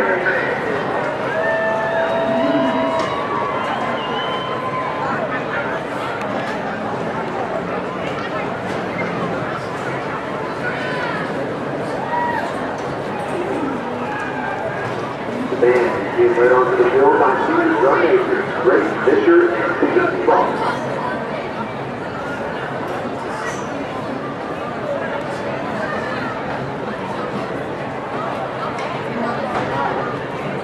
Tonight, the WildCat Band is proud to present a portion of its 2018 Trial Contest show entitled The Bridge. Original music by the band Jack Black from the movie Cross Play. Ladies and gentlemen, the Silver Creek High School WildCat Band.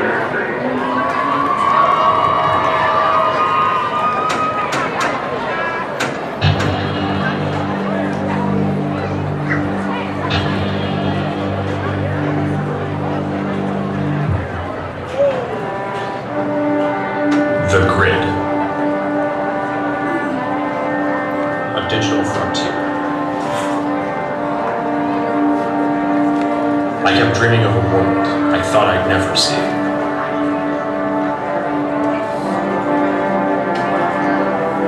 And then, one day,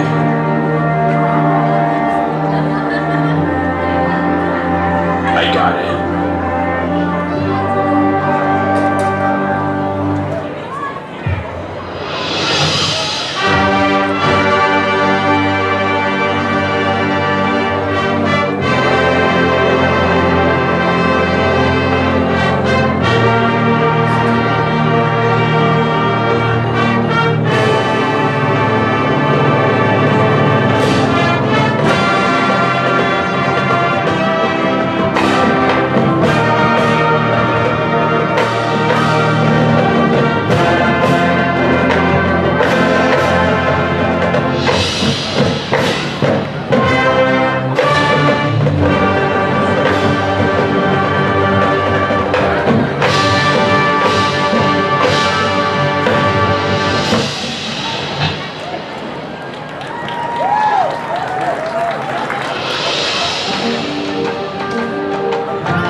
Roster Patel, Brittany Lisa, Roster, and Alma Clear.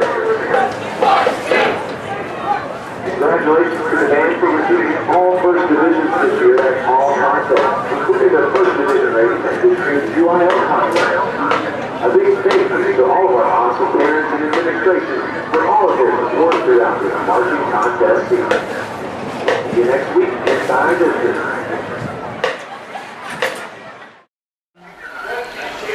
Welcome back to Citibank Stadium. With me, Butch Burney. It is 17-17, Wildcats and Falcons as we're halfway through halftime here and getting ready for the second half of play. And Butch, it has not been a fun first half for the Wildcats with some specific statistics. Right. It's been an unusual first half, but statistics, when we look at those, Jimmy, I think we're going to find out that the teams are really evenly matched statistically as much as they are on the scoreboard. Right now, the Wildcats have ran the ball 98 yards on 19 carries, so they're right at 5 yards a carry. The main ball carrier has been DeCorian Sims. He's got 68 yards on 7 carries. Caden Davis has 9 yards on 6 carries. Colton Allen has 17 yards on 5 carries. And then Austin Dodd has 1 yard on 4 carries. So Chuck Sims, with his 68 yards, has about 2/3 of the 98 yards that the Wildcats have total. And then passing-wise, DeCorian Young has completed 9 of 14 passes for 120 yards. He spread the ball around quite a bit. Landry Tyson is his top receiver. He's got 3 catches for 58 yards. Then Jermon Bryant Amos has 2 catches for 25. Austin Dodd has 1 catch for 4 yards. Chuck Sims has 1 catch for 7. Caden Davis has 1 catch for 16, and Damian Dugan has 1 catch for 10. So 120 yards passing for the Wildcats, 98 yards rushing, so right at 218 yards of total offense in the first half. The Wildcats have 10 first downs. They punted 3 times. They've fumbled once, did not lose it. And then they've been penalized 6 times for 45 yards. When you look at what Forney has done, Forney has gotten most of their yards through the air. They've got 162 yards passing. And the main receiver has been Corey Johnson, who caught the 2 touchdown passes. He's been the main receiver for Forney.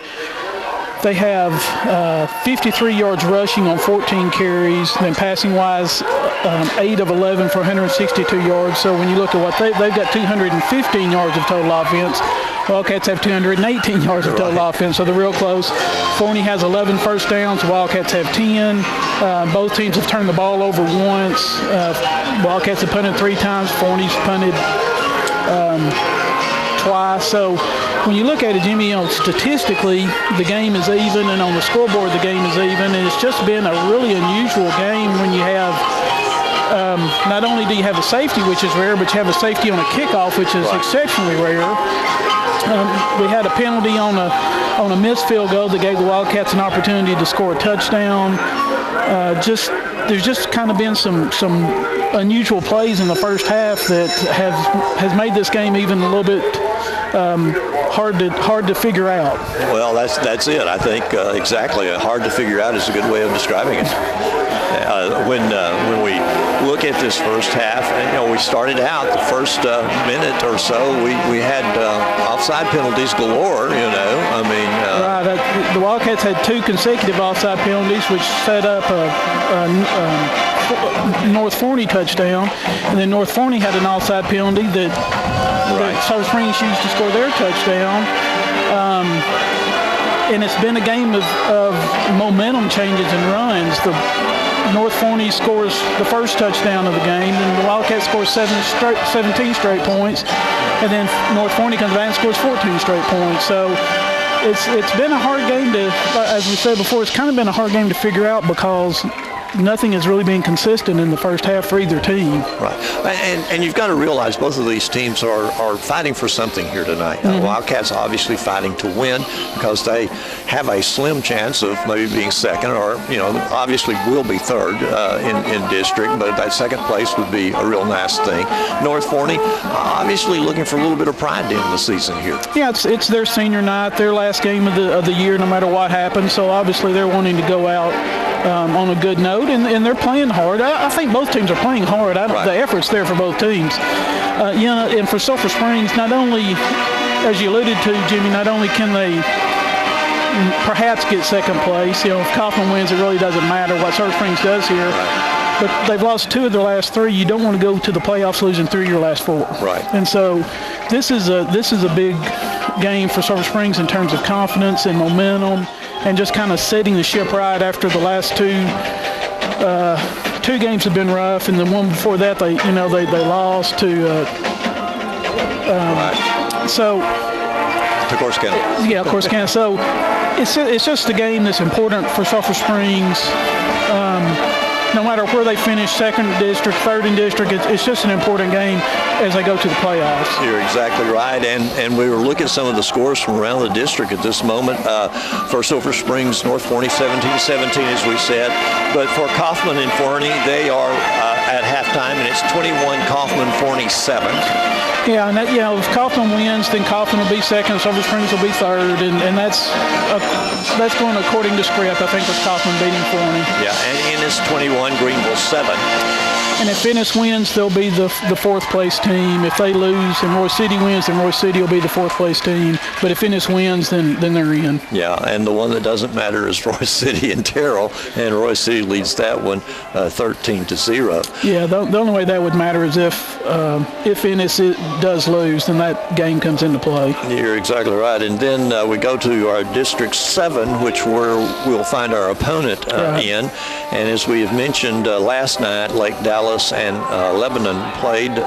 It's 45 for Lake Dallas. Lebanon Trail had 10, so Lake Dallas wins. And they're in the play. Lake Dallas is in the playoffs.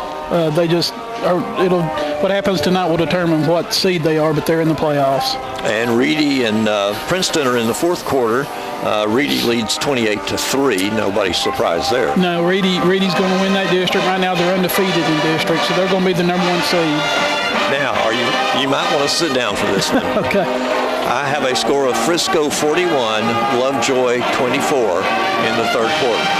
Wow, that's surprising. I think we were all expecting a close game out of that, and it may end up being a close game, but that game's going to determine the number 2 seed and the number 3 seed. Frisco really needed to win, because if they lost, they could find themselves out of the playoffs. Right. If they win, they'll be the number 2 seed. It's crazy. You can either be number 2 or you might be out of the playoffs if you lose. So if they win, they'll be the number 2 seed. If Kaufman wins, no matter what happens here tonight, if Kaufman wins, Sulphur Springs will be the number 3 seed. Right. So if these scores hold up, then Sulphur Springs will be playing Forney High School next week in the Frisco High School next week in the first round of the playoffs. Right, the old Frisco, yes.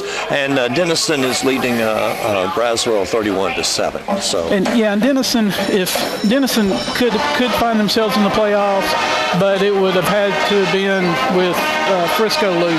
So as long as Frisco wins, then that district is set as well. Yeah, so kind of everything's coming down here to this last game and making a big difference in who's going where and who's going to do what. I like the rule this year that first and second place teams will be home teams and third and fourth place teams will be visitors. Going into the playoffs, whether you play Frisco or Lovejoy, which would be probably the 2 teams that Sulphur Springs might play, you don't really get to pick who you play. You're going to play whoever you line up against. The only thing that, as we talked about before the game, was we hope Sulphur Springs could get into that second spot so they could host the playoff game. But as long as Kaufman wins, it doesn't matter what happens here, and Sulphur Springs will be going on the road probably to play Frisco, it looks like. Yeah, and really the difference between being on the road or playing at home hasn't made that much difference this year for the Wildcats, I would think. No, I think just for your fans and for your comfort level and I think that, helps if you play at home. As you're always going to have to draw a bigger crowd at home, and especially whenever you have to go somewhere as far away as Frisco, you don't know what kind of crowd, you might have that goes there. But either way, once really Silver Springs is used to playing, once you get into the playoffs, you're used to playing on the road. Right. Because usually it wasn't even a choice. Yeah, you played a neutral side, so you're on the road anyway. So that really doesn't matter. It's, if you have the choice, you'd rather play home, but they're not going to have that choice. It doesn't look like. When you look at this second half of play here, what do you expect from the Wildcats? Well, Chalk Sims has done a really good job running the ball, and so I think they might feed him a ball a little bit more, maybe Colton Allen a little bit more. Jimmy, I think what the Wildcats will be looking for offensively is just a little bit more consistency. Right. They've had some good plays and some big plays, but then they get bogged down and then they have 3 plays where they gain 5 yards and have to punt. So I think they're looking for more consistency. And really, on defense, I think the Wildcats are going to have to try to shut down the passing game. It seems like the last few weeks, whenever we've talked about it, it's been stop the quarterback running or stop this running back from running. But tonight, I think Acuna has shown a really accurate arm, and Johnson, that receiver, has really caught the ball well. So I think that's the combination that Silver Springs is going to have to try to slow down. I think you're exactly right. Their passing game has been stellar tonight. Yeah. I mean, when you look at it, they've completed 8 of 11, so only 3 incompletions, and Johnson's made some fantastic catches. And the offensive line has given Acuna enough time to throw the ball. I mean, they've looked like a really potent passing offense at times, but then they've had the same problem Silver Springs has had on offense, and that is they haven't been consistent. Right. And they've had a couple of series where it's been 3 and punt. So, nothing is for sure in the second half because nothing's been consistent in the first half. Right. Yeah. And I think we can consistently say that it's been consistent in play. And, focus is going to be a big key in this second half, both the offense and defense for the Wildcats. Really have to focus on where they are in the game and what's going on around them. Yeah, and I think we've seen better focus tonight, certainly than we saw last week. Right. In the first half of the Greenville game. So, and as we talked about earlier, effort hasn't been an issue. It's just been consistency. So I think that's the main thing. Is try to get consistent. Try to get in a groove. Find something that you feel comfortable with, and maybe you can go forward with that. And this is halftime. It's 17-17. The Wildcats and Falcons tied here at Citibank Stadium in Forney. Wildcats playing North Forney Falcons. And we would remind you our halftime show brought to you by Galleon Insurance, Silver Springs Floral, Century 21 Hometown, and Discount Wheel and Tire. Butch, thanks for being with us at halftime here. Look forward to the playoffs and seeing what comes during that time. We're going to take a break. We'll be back with the second half of tonight's game right after this. Well, the teams are coming onto the field, and it is the beginning of the second half of play. The J. Hodge Chevrolet second half kickoff coming up. J. Hodge Chevrolet on Wildcat Way. J. Hodge Chevrolet furnishes transportation for Wildcat broadcast crew to the games this season, and we thank them for that and certainly have enjoyed driving these Chevrolets to the games. Don Julian doing your play-by-play. Doug Haston videoing for replay on Channel 18. Butch Burney to do our story on KSSTradio.com. I'm Jim Rogers, and we are off. Here's a kickoff now with North Forney. Has it teed at the 40-yard line. Wildcats a couple of receivers back at the 5. A deep kick, and it's going to be taking Caden Davis at the 2, across the 5, the 10, the 15. Davis to the 20, and the ball must be loose. They're scrambling for it. North Forney pointing their direction, and they have the football. So a fumble on the opening kickoff. Boy, that'll go over like a lead balloon on that Wildcat sideline. That's not the way you want to start the third quarter. So, and plus, just wonderful field position for the Falcons here at the 22-yard line. So North Forney see now if they can take advantage of the turnover. Wildcats defense called on to make a stand here. And the Falcons are just 22 yards away from the end zone. 11:54 still left here in the third quarter. Officials having a conversation right over the football there. We haven't had a Serengeti meeting all year. A translation of that is some people refer to the officials as the zebras. And so a meeting of zebras, where would you go for that? Of course, to the Serengeti. Thank you for the explanation. I was wondering if anybody even remembered that. And once again now, finally the officials have got everything squared away, and here's North Forney, and Acuna will take the snap. Oh, he fumbles it. It's down on the ground. He just got it, covered it. It's still loose, and maybe the Wildcats, they got it back. A fumble recovery. Wow. 2 fumbles on 2 plays here in the third quarter. Is that some kind of a record? Well, I doubt it. Well, you're 14 seconds ticked off the clock, so that's some kind of record, I would think. My Only goodness. 14 seconds off the clock. Does anybody want this game? I'm sure they do. I think that's the problem. Everybody's wanting it and trying hard to get it. Maybe. Well, yeah, it looked like all the quarterback had to do. He did the right thing, I thought, but that ball squirted away. Sometimes that thing doesn't have a very good handle on it. Ball at the 33-yard line now for the Wildcats after the exchange of fumbles. And there's a low snap picked up. Here's a pass. It is caught across the 35 and hustling up to around the 40-yard line. The catch for the Wildcats, and that was Damian Dugan on the catch. And he moves it up to the 39-yard line. That'll be 4 yards short of the first down. It'll be 2nd down and 4 after the 6-yard completion to Dugan, who ran north and south real quick. And again, DeCorian Young from the shotgun. A good snap this time. Here's a handoff. Here's to Colton Allen. And Allen squeezed through there. I thought he was going to be stopped short. And the next thing I know, he's worked his way through the pile for a first down at the 45-yard line, or 44-yard line in Wildcats territory. Silver Springs Dodge Chrysler Jeep first down. And DeCorian Young again from the shotgun. Trip receivers over here to the left side, right in front of us, and then lone receiver off to the right. Young will take the snap, and it's a handoff to Allen. Allen burst across the 50, Allen to the 45, and first down and 10 for the Wildcats up at the 42-yard line in Falcon territory. Nice run there by Colton Allen. Silver Springs Dodge Chrysler Jeep first down again.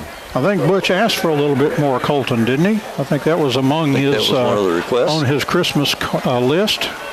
Actually, his Thanksgiving list, closer to that. His November list. How about that? DeCorian Young from the shotgun will take the snap. He's back in the pocket. Big rush, and he fires a pass caught by Austin Dodd.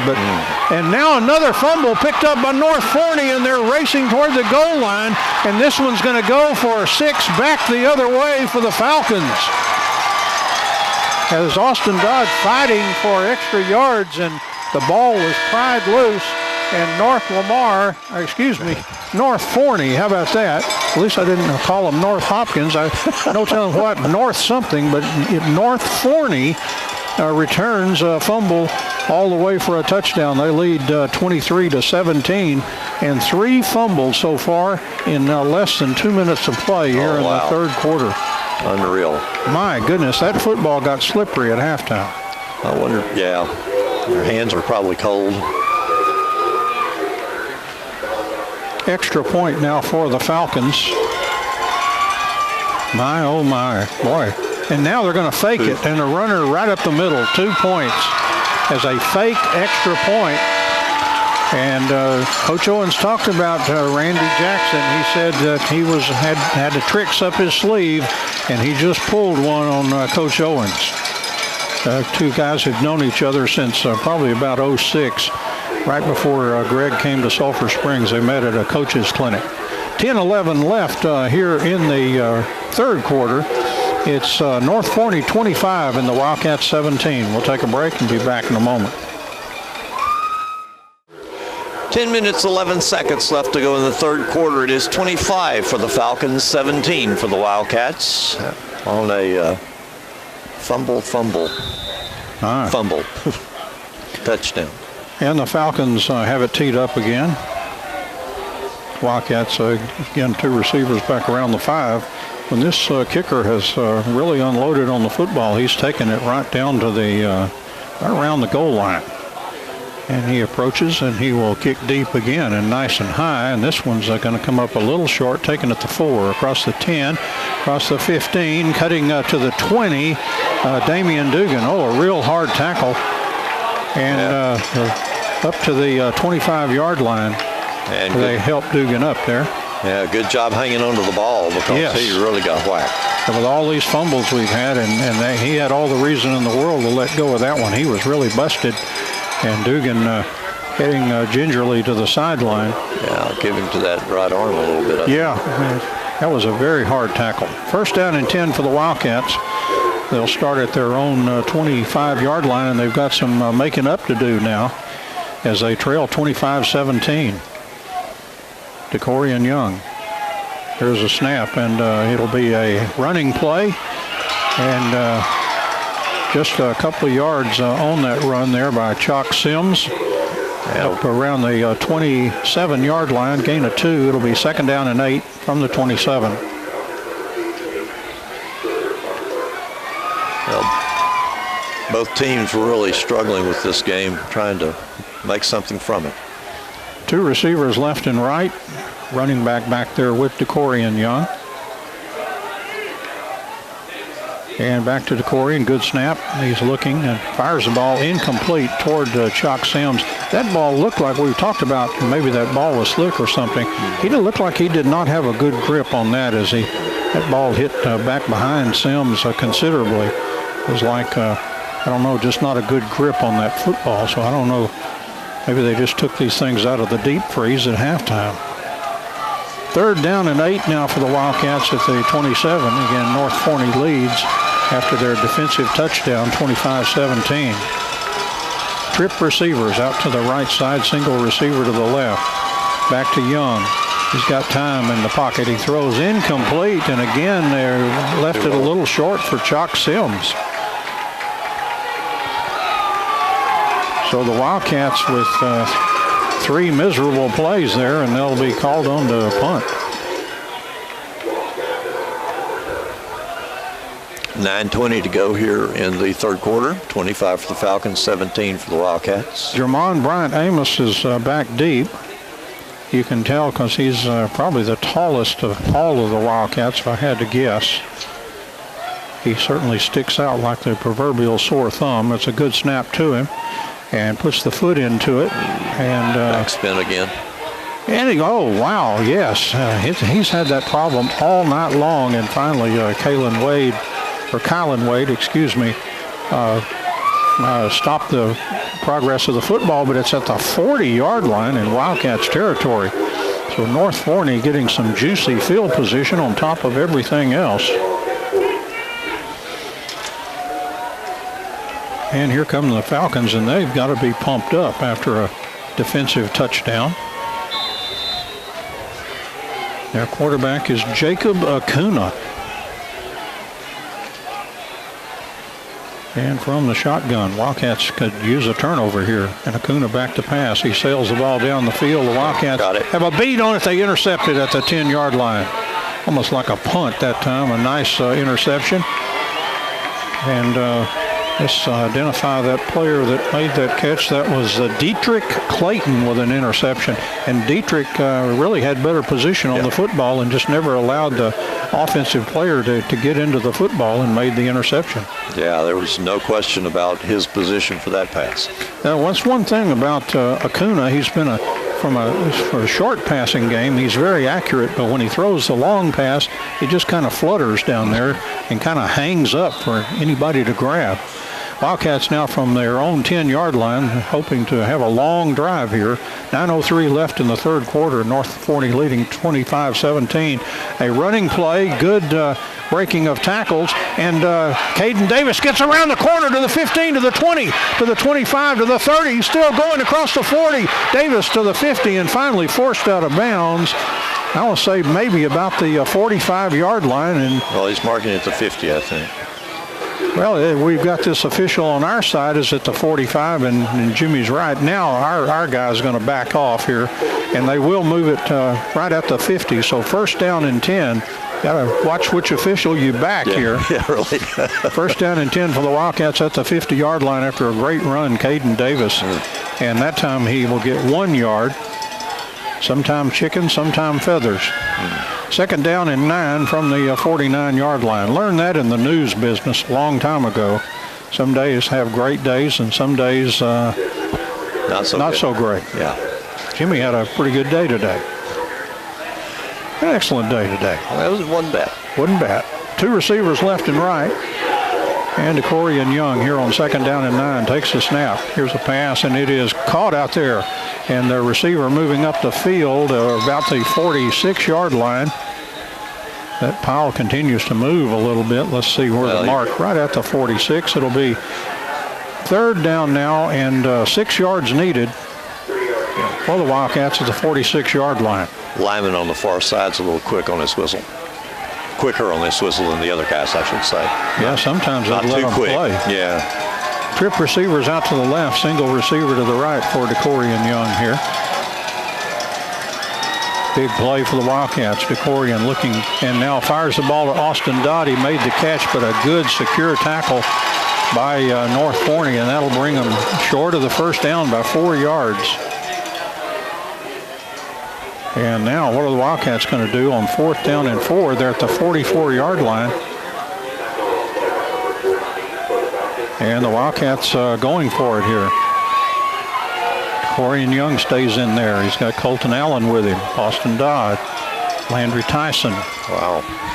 Bryce McQueen and also Damian Dugan, except McQueen now checks out, and there's like a B back coming in there. I think that's Crawford for the Wildcats. Yes, Cameron Crawford. Now, what do we got here? Delay of game. And maybe some of that substitutions. Well, let's see. Discussion. May just be no harm, no foul. Boy, the hands over the head waving a whole lot. We're seeing a lot of that. Every official on the field did that. They never stopped the clock. Oh, okay. Yeah, they've got to reset the clock. They look like a bunch of happy penguins out there.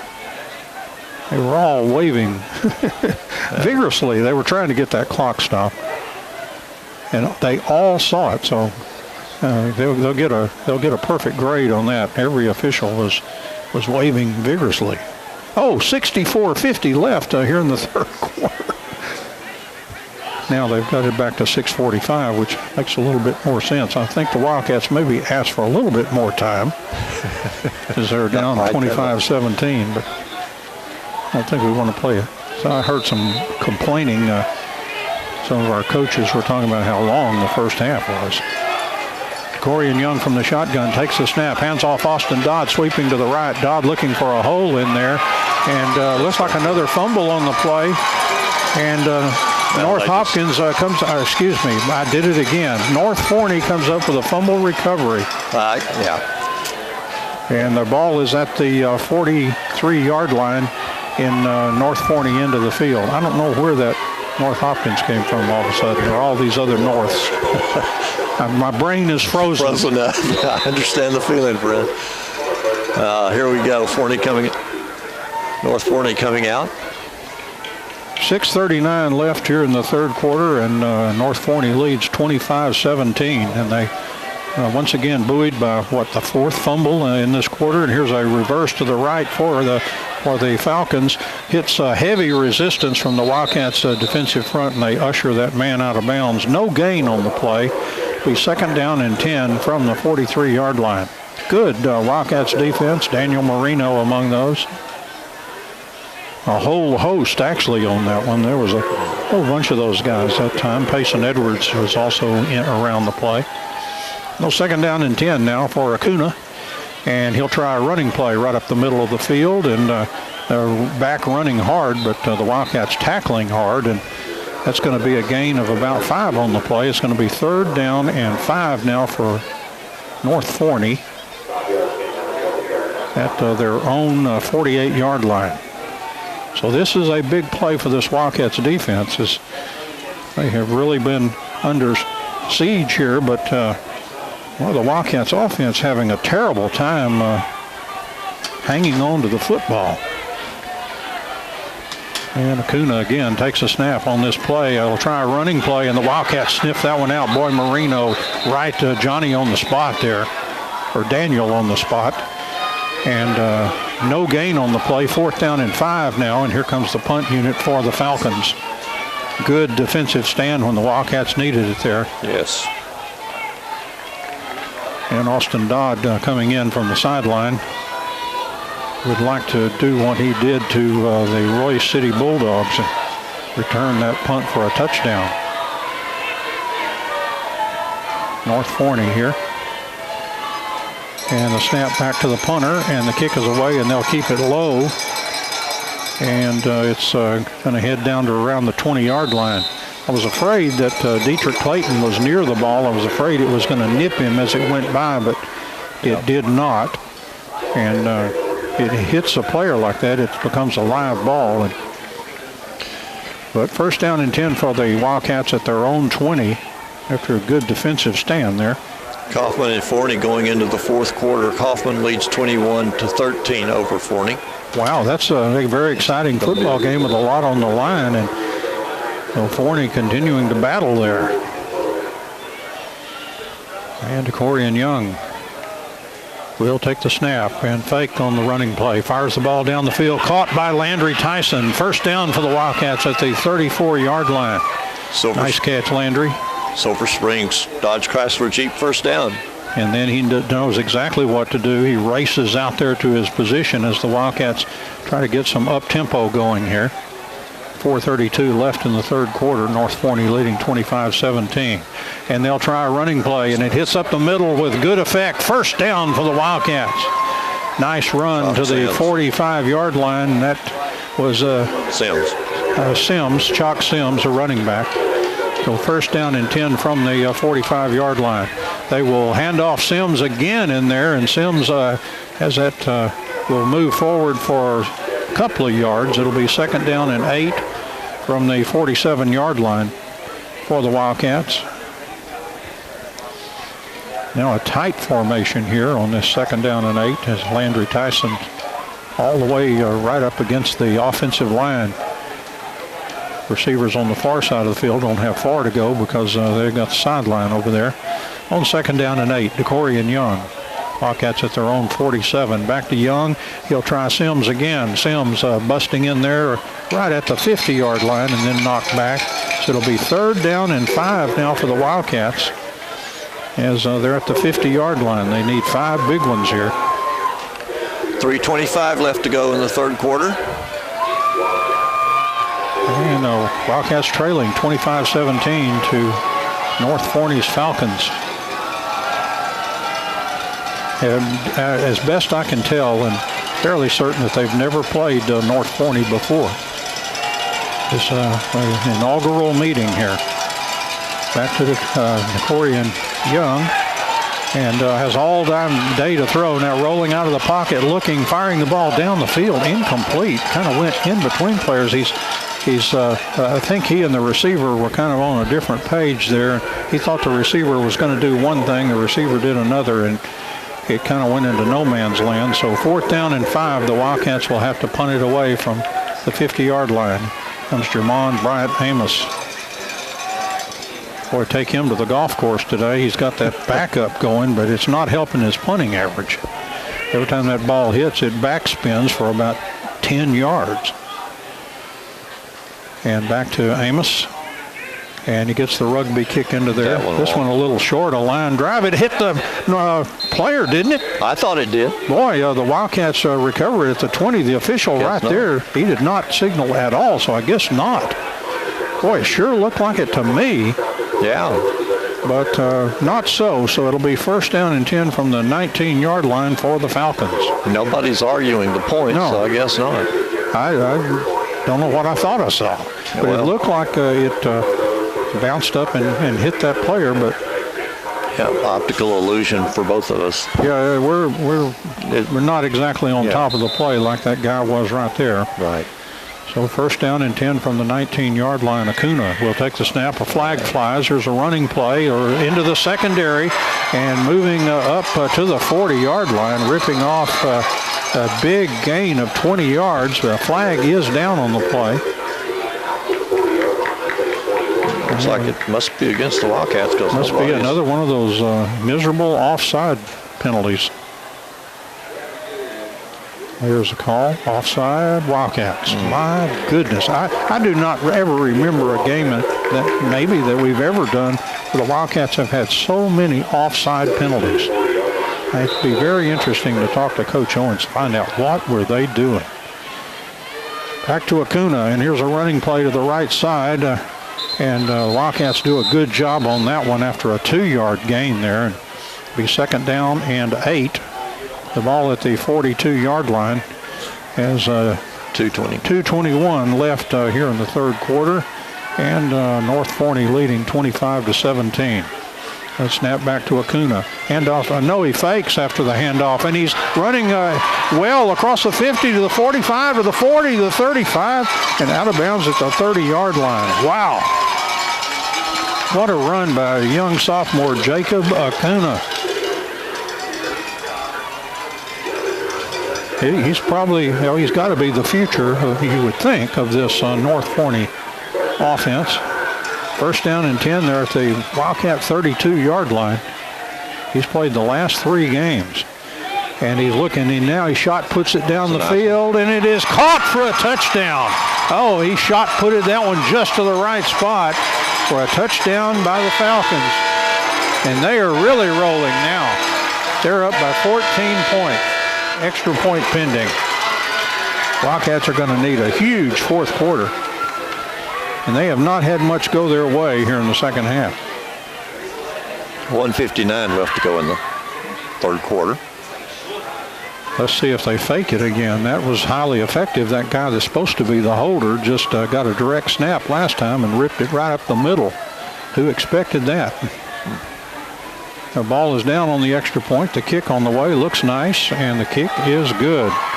1:59 left here in the third quarter. New score here from the Citibank Stadium in Forney.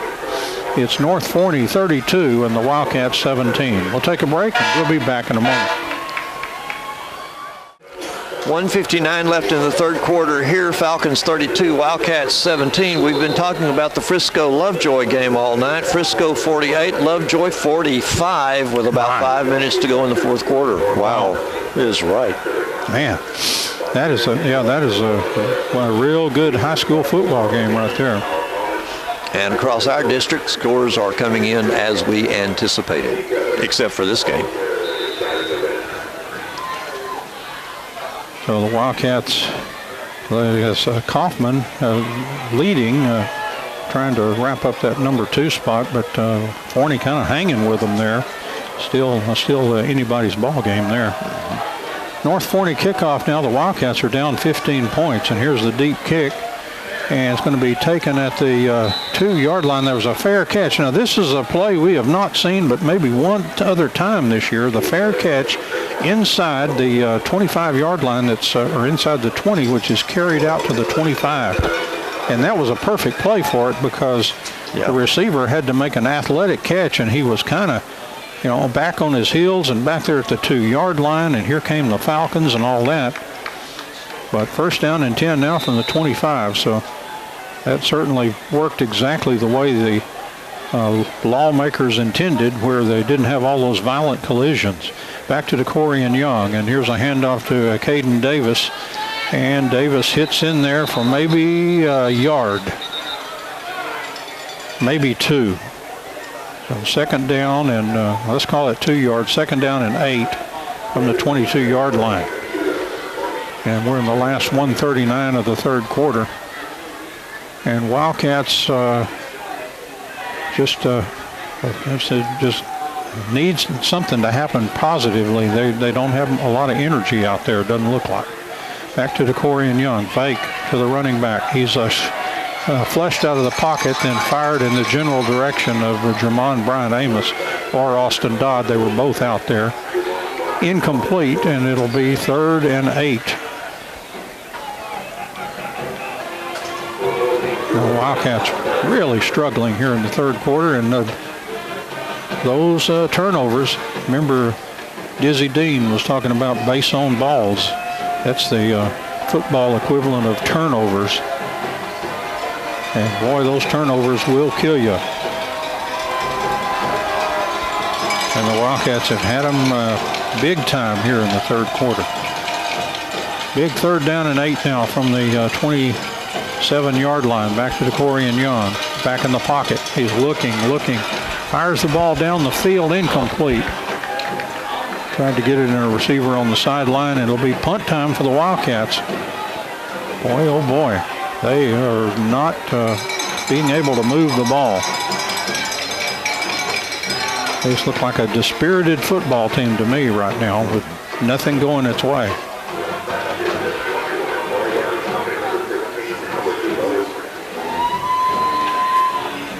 And Jamon Brian Amos back to punt again.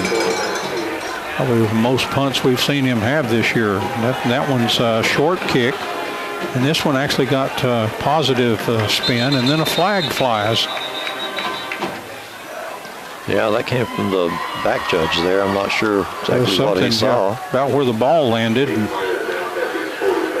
we'll see what happened. That spot of the foul must be about where the football landed. About the 47 in North Forney territory. Discussion going on. I think it's going against the Wildcats, whatever it is, it looks like. Yeah, I didn't see any blocks in the back or anything. Now they're waving the flag off. After all that, well, okay. Good. Yeah, I agree with that. I didn't see anything, but that doesn't mean anything. 1st down and 10 for the Falcons at their own 47-yard line. They have 1:06 left in the third quarter. Falcons 32, Wildcats 17. And boy, unless the Wildcats have a big fourth quarter, they're really going to limp into the playoffs.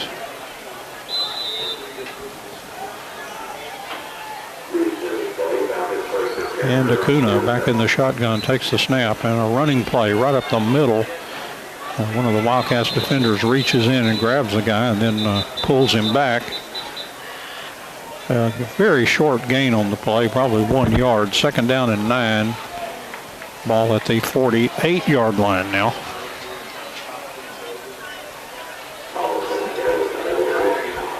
And the Falcons in no particular hurry here. They have the 15-point lead. We're in the last 40 seconds now of the third quarter. Back to Acuna. And he will fake. And the ball is ripped loose, picked up by the Wildcats as they return it back inside the 40-yard line. A nice play there by the Wildcats. Jimmy who? That was number 59 that did that. Peoples. All right. DeAndre Peoples. DeAndre Peoples. Who was the first Wildcat this season to recover a fumble, Jimmy? Peoples? DeAndre Peoples, yes, sir. Young sophomore. And Coach Owen says he probably thinks everything's easy now. It took him a long time to get number 2. Yeah, I did. But he did a great job there for the Wildcats, and boy, did they need it. Okay. 27 seconds left here in the third quarter. Back to DeCorian Young. He'll hand off Colton Allen to the 35 to the 30. Allen, they're tackling the football, and Allen knocked down at the 25-yard line. 1st down and 10. That'll stop the clock temporarily. There's just 18 seconds left to play here in the third quarter, but the Wildcats will probably try to maximize everything here. Main thing, though, they just need a drive that's successful. Really? They have 7 seconds, and they may not get this one off. In fact, 3 seconds, and yeah, we're going to walk the field here. That's the end of the third quarter. That was highly in favor of the home team here, the Falcons of North Forney. We played 3. And North Forney 32, the Wildcats 17. And we'll take a break, come back with what we hope is a very exciting fourth quarter for you. Back in a moment. It is the fourth quarter here at Citibank Stadium in Forney. North Forney Falcons 32, Wildcats 17, but that could be changing. Well, we certainly hope so. First down and 10 for the Wildcats at the 25-yard line. I like the way Colton Allen ran. He's kind of got that senior attitude out there. Knows that the end he's closer to the end than the beginning. So, and he will take the handoff here, trying to get around the corner. He rips it up the field. He will gain 4 yards on the play down to the 21-yard line. It'll be second down and 6 for the Wildcats at the 21-yard line of the Falcons. I think about the Falcons, I think about the Air Force Academy. And Corian Young back in the shotgun. Saw them play Baylor one time in the old Baylor Stadium. They brought that beautiful Falcon, and that thing soared to the top of the stadium during halftime. Beautiful. Corian Young back to pass, fires an out pattern. It's caught at the 15-yard line, and the receiver stretches down around the 10. Nice catch there by Landry Tyson, who just seems to be getting better every week. Silver Springs Dodge Chrysler Jeep first down. He frankly, I thought, got off to kind of a slow start this year, but he's just getting better and better every week. And here's a first down play and handoff to Colton Allen. Allen looking for blocking across the 10 and down to the 9-yard line. That's a gain of 4 on the play. It'll be second down and 6 for the Wildcats at the Falcon 9-yard line. And only 8 points separates Kaufman and Forney with about 4 minutes left in their game. And the Wildcats down by 15 here with 10:43 left here in the fourth quarter. But they're on the move. 2 receivers left, 1 to the right. They'll move Jermon Brian Amos to the left side, and they'll try a running play. Colton Allen. Allen to the 5. Allen, touchdown Wildcats for Colton Allen. And Northeast Texas Farmers Co-op says, way to go Wildcats, as Colton Allen takes that one into the end zone without any flags anywhere to be found. It is a touchdown. 32-23 with the extra point coming. It's a 9-point deficit, so extra point will get you within 8, and that's good enough. A player late and racing on here, but they got plenty of time. They still have 15 seconds to try to get this done. And once again, Noe Ponce is doing the holding. It's a good snap, and here's the kick on the way, and that's Brandon Zavala, and the kick is good. So 10:29 left here in the fourth quarter, and the Wildcats are getting very much closer, getting closer to North Forney. 10:29 left in the fourth quarter, and it's North Forney 32, the Wildcats 24, and we'll take a break and be back in a moment. It's the Falcons 32, the Wildcats 24 after the Wildcats score, and we'll see what the Wildcats do to get the ball back as quickly as they can. I think they would do an onside kick or something weird like that. Well, ball looks like it's set for one. Well, we'll see what happens here with Brandon Zavala. More than likely he'll pooch it up around the 20 to the 30-yard line, kick it kind of high. And no, he kind of pooches it down the middle of the field. North Forney kind of bobbling as they pick it up as a 25 player racing across the field, and he's going to be tackled at around the 35-yard line. So first down and 10. I think that's about what that play is designed to do. That probably, Coach Owens would probably give that a perfect A for execution the way you want it. And it gives North Forney field position at the 35. But that's about what you're trying to accomplish with that. And here come the Falcons. They're up by 8, 32-24, 10:22 left here in the fourth quarter. And here's a running play for the Falcons. And up the field it goes to the 39-yard line, gain of 4 on the play. It'll be second down and 6 from the 39. Wildcats defense trying to get that ball back here. And both teams have been generous in turning it over. Here's a running play, and that'll gain a first down as running back running real hard for Forney, or North Forney, excuse me, to the 50-yard line. First down and 10 for the Falcons.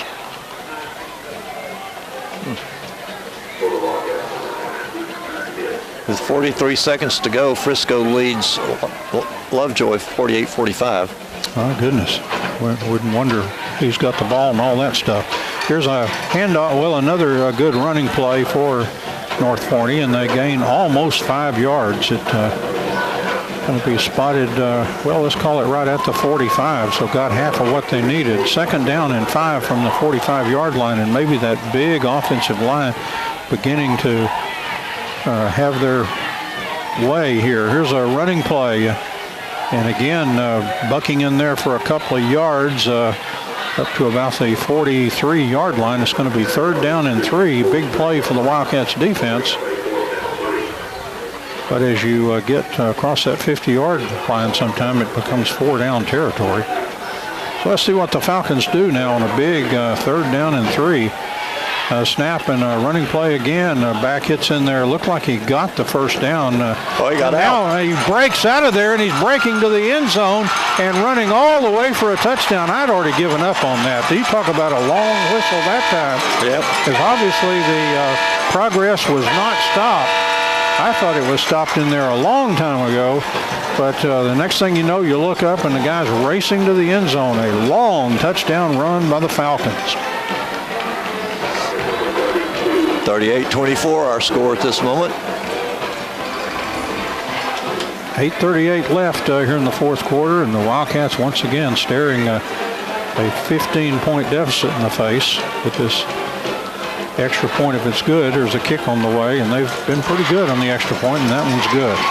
So 8:38 left in the fourth quarter, and North Forney now has 39. The Wildcats have 24. And we'll take a break here, and we'll be back in a moment. 8 minutes, 38 seconds left to go in our game here at Citibank Stadium. The Falcons lead the Wildcats 39-24. That one hurt, Jimmy, and I tell you, the Wildcats worked so hard to get that score back to just within 8 points, and then to see it go just with a super long run like that, go right back up to 15 points. That can take the starch right out of you. Let's hope the Wildcats have some in reserve here. It's still 8:38 left to play, and the Wildcats down 39-24. There's a deep kick, and it's going to be taken at another fair catch for the Wildcats, which will push it out to the 25-yard line. Damian Dugan on that fair catch. So we've seen that play twice, and I bet that's double what we've seen all the time. It seemed like there was one time we saw that against Frisco Wakeland, and we know how long ago that was played in the month of August. Right. So we have not seen that play, but I liked both of those situations where they did that. And DeCorian Young back in the shotgun for the Wildcats. They need some instant offense right now. It's Austin Dodd time. How about that? Dodd in motion over to the left side, and they're going to try a running play. And this is Chalk Sims, and Sims across the 30, the 35 to the 40, and then Chalk went out of bounds at the 43-yard line, but more than enough for a Wildcat first down and stop the clock. 8:30 left to go here in the ball game. Was a first down, right? Yes, Silver Springs Dodge Chrysler Jeep first down. Thanks for the confirmation. Trying to. I know you were busy. We're on a mission. That. My bad. Here's a handoff again to Chalk Sims, and this time they're going a little bit tougher. He did stick his nose across the 45-yard line on the run. In fact, they'll mark it at the 45. Gain of 2. It'll be 2nd down and 8. Wildcats at their own 45.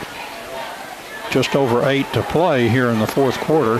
And North Forney leading 39-24. Reminds me they scored 39 points against Corsicana and a 41-39 loss. So this team can score.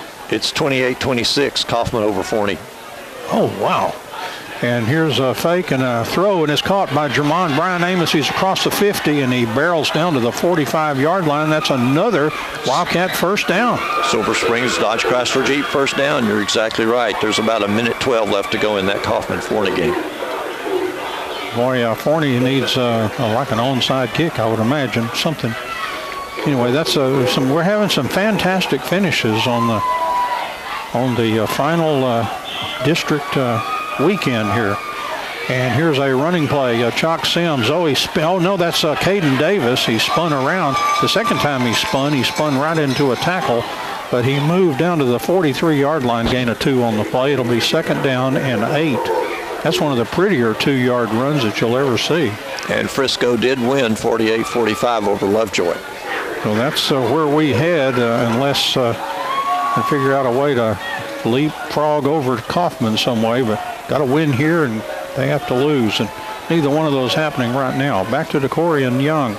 He's looking down the field. Now he breaks back. He's under a lot of duress, and he's going to take a big sack back at the 34-yard line. Just could not figure out a way to dump that football off without, maybe incurring some kind of a grounding play, and that took a huge loss. That is a drive killer deluxe right there. Matt Young would tell you that, they're certainly don't like those grounding penalties and like holding calls and some of that stuff. Offense has a hard time overcoming that. And this is 3rd and forever here. 3rd and 31, according to the scoreboard. Got lazy that time, didn't want to calculate it. That sounds about right. 3rd and 31. Boy, you convert this, you feel good about yourself. Back to DeCorian Young. He fires a screen pass. The ball is caught across the 35 to the 40, the 45, and up near the ball is loose and down on the ground, and North Forney says they've got it, and they do. So the North Forney Falcons pick up yet another. My goodness, how many turnovers? I've lost track. I'm going to have to depend on Butch. Like 5 maybe? I'll have to figure it out, but yet another fumble.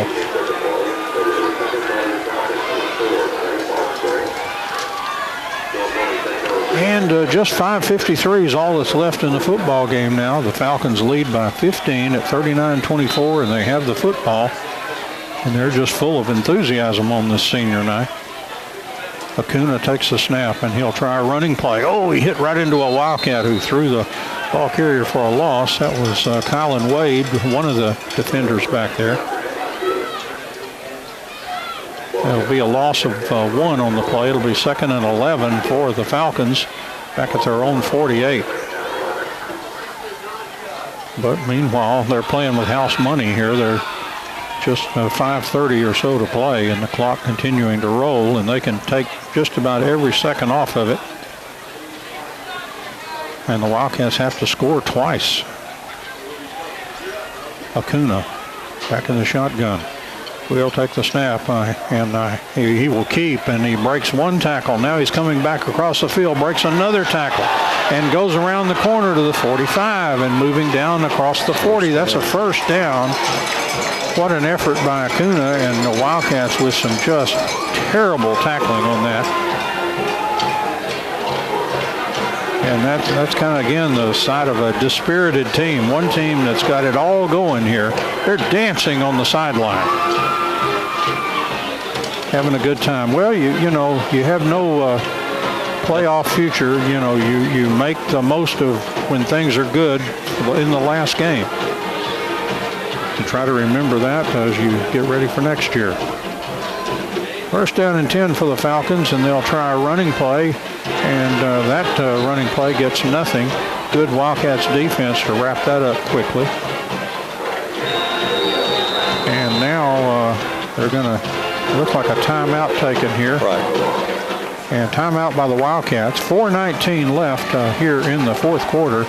It's North Forney 39 and the Wildcats 24. We'll take a break with them, and we'll be back in a moment. 4:19 to go here in the fourth quarter, and as we observed that Lovejoy had lost to Frisco, Lovejoy now the 3rd seed. The Wildcats, though, may be the 3rd seed as well because Kaufman has just won their game. Yeah, that'll cinch it.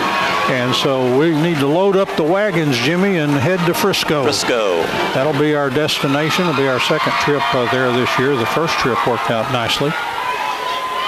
Here's 2nd down and 10 from the 40-yard line, a running play, and again the Wildcats defense all over the play and trying to wrestle that ball free. DQ Pitts among the players in there. Be 3rd down and 10 from the 40-yard line. And there's a flag. Just over 4 to play here in the fourth quarter, and took it a minute for too much exuberance or something. I hope not. That one came in a little late, but here we go. Well, after the play, dead ball foul, but yeah, you just never know on something like that. A lot of pointing going on. Look like both sides pointing. Looked like North Forney. Oh, they're pointing to the scoreboard, showing the Wildcats are ahead, I guess. Since they took a penalty here. This one marked off against the Falcons, a 15-yard penalty. So I guess they were pointing to the scoreboard to show the Wildcats. Yeah, we may have got a penalty, but look up there, boys. In fact, they may have done that. That may have incurred the penalty. Officials do not like to hear that kind of guff from either team. It was the Whitecap that threw that one from way in behind. 4:07 left in the fourth quarter here, and this is 3rd and 25 for the Falcons. And they've got 20 seconds on the clock, the play clock, and they'll use it down a little bit. We'll wait to spend some time. And they'll try a running play, getting up in there, and breaking some tackles, but a long way to go. Moves up to the 48-yard line. He's getting chippy down there now, looks like, to me anyway. The players are kind of taking care of it. They're taking care of their players, making sure they're not getting into any trouble. 4th down now, and looks like about 18 maybe for the first down. And so, well, we have a timeout here. Yes, 3:41 left in the fourth quarter. Falcons 39, Wildcats 24, and we'll take a break. Back in a moment. 3:41 left to go in our game. 39 for the Falcons, 24 for the Wildcats. And it's punt time now for the Falcons. Again, they're up by 15 points. 2 scores with 3:41 left here in the ball game. And here's the punt, and it's another low trajectory kick. It hit off of a North Forney player, kind of rolling around there, and they'll finally kill it at around the 25-yard line. They're going to move it up, I think, a little bit from that, where it hit him. Yeah, that's where it should be dead. Yeah, that's what they're doing. And they'll move it up closer to the 30-yard line. So first, that's the Wildcats will have it at their own 29. And they've got to figure out a way to score twice in 3:33. Your mission, Wildcats, should you accept, and you will, is to try to score twice in 3:33. Jacorian Young back in the shotgun. Trip receivers to the left. He takes the snap, fakes for the running back, fires the ball down the field, incomplete. Tried to get it into Bryce McQueen, but a tad high on the throw. To 2nd down and 10 from the 29-yard line. Appreciate David Carrillo. He's a regular listener of us, and he was helping us along with letting us know that Lovejoy was now the number 3 seed. Appreciate his text message. Corian Young from the shotgun takes the snap. Here's a running play. This is Colton Allen. Allen across the 30. He bounces off tacklers, continuing to fight up around the 34-yard line. Gain of 5 on the play. It'll be 3rd down and 5 for the Wildcats. Just over 3 to play here in the fourth quarter. The Wildcats need to score in a big hurry here. I'm the fastest player out there, but you don't think North Forney's not aware of that strategy. 2 receivers out to the left, single receiver to the right. Young takes the snap, back in the pocket. He fires the ball down the field, incomplete. Tried to get it into Landry Tyson. He was pretty well covered. And it's going to be 4th down. The Wildcats just have to go for this, even deep in their own territory. 4th down and 5 from the 34-yard line. With just 2:42 left to play here in the fourth quarter. And North Forney ahead 39-24.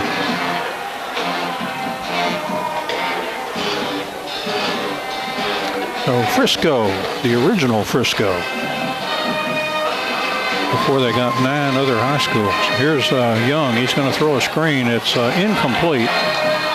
And they tried to get it into Jermon Brian Amos. I don't think he would have made a first down anyway. He was not quite, he was being tackled and everything. So the ball goes over on downs, and that just about put a bow on this one, I think. I will gladly say I was wrong later if somebody points out, see, you gave up and they came back and won it anyway. But it 2:35. doesn't look good for the home team, and I mean our home team on the road tonight. But 2:35 left here in the fourth quarter, and North Forney leading 39-24. It's just been a really not good second half. Wildcats with one score. And now back to Acuna. Here's a running play. Tacklers finally get the ball carrier down at the 31-yard line. Gain of 3 on the play. It'll be second down and 7 from the 31-yard line. And Wildcat kind of slow to get up down there. Now he's up. Well, I tell you, it's been a long season, and the Wildcats have really suffered the injuries. We have a timeout here. 2:21 left here in the fourth quarter. North Forney 39, Wildcats 24, and we'll take a break. We'll be back in a moment. 2:21 to go in our game. Falcons 39, Wildcats 24. I wonder when the last time Sulphur Springs played Frisco. Oh, wow. Again, I have not seen it. It's the 13th year that I've been here. But we will see those fellas next week by district. Coach Owens, and of course we know now that with that new UIL rule that 1 and 2 host and 3 and 4 travel, we know where we're going. It'll be date and time and all that. Here's a handoff to the running back, and very short gain up to the 30-yard line. It's going to be third down and 6 for North Forney. Almost called them Frisco. See what happens if you start talking about somebody. Too many North, too many names beginning with an F. So. Yeah, it's been that kind of night. Anyway, third down and 6 now. Clock with 1:48 and counting here. And the Wildcats are down by 15 points. A naked backfield here, just the quarterback. Oh, no, I see. He came over to the sideline to get a play, and he's just about to run out of time. They better snap quickly here, and there's a delay of game. No, they got the timeout to avoid the delay, and so timeout here with 1:30 left here in the fourth quarter, and North Forney 39, Wildcats 24. We'll take a break. Back in a moment. And here the Falcons here on third down and 6, and they'll try a running play into the secondary. First down and 10. Boy, that ought to just about do it on the first down play for the Falcons as they convert on third down and 6 on the running play. They'll move the chains, and clock now with 1:20 left. Probably, I don't know if Randy Jackson does the knee play or not. And quarterback Acuna. Well, that he definitely will not win any style points for that pass of his. It looks like he shot putting that ball off his hand almost, but he finds the target. I was going to say, it's working for him tonight. That's yes, for sure. He certainly, and he's an accurate young man. I was impressed. 17 for 23 last week, I noticed, for 150, and there he runs a knee play pretty well too. And I guess if he does that. Let's see when they start rolling that. Yeah, he does not. They do not need to snap the ball another time. This game is over. We're in the final 40 seconds, but there's that much time on that play clock. So a victory for the North Forney Falcons and Coach Randy Jackson, who I did not get a chance to talk to this week. He was just the second coach that I missed this season. He and the Ennis coach have been removed from my Christmas card list. But I certainly enjoyed meeting all the other coaches in the district. With all these new coaches this year, a lot of new coaches to meet. That's it. And there's triple zeros as the fans. Boy, that when I was in elementary school and when young fan, there was nothing better than counting off the scoreboard on a win. And so this is a big night for the North Forney Falcons as they pick up a 39-24 win. Just their fourth win of the season. They go 4-6, and in district play they finish 3-5, which means nothing as far as the playoffs are concerned. But there's something about it. I'm sure had I talked to Coach Randy Jackson, we would talk about the fact that there's something about winning that final football game that kind of just hangs over spring workouts. It's there in the summertime and that first day of two-a-days, and it's just that good feeling of what it was like to pick up that senior night victory over a district opponent. They've had a very disappointing season and very un-Randy Jackson-like. He has not can't come a cropper too many times, but this team really did this year, at least until tonight, and then they kind of put it together for a nice effort. The Wildcats continuing to try to on the road to recovery here, because they have all of a sudden hit a kind of a three-game ugly streak. Had the ugly win in Greenville, and then the Kaufman game kind of had some. The first half couldn't be beat for ugliness, and then this one, the second half, was just miserable.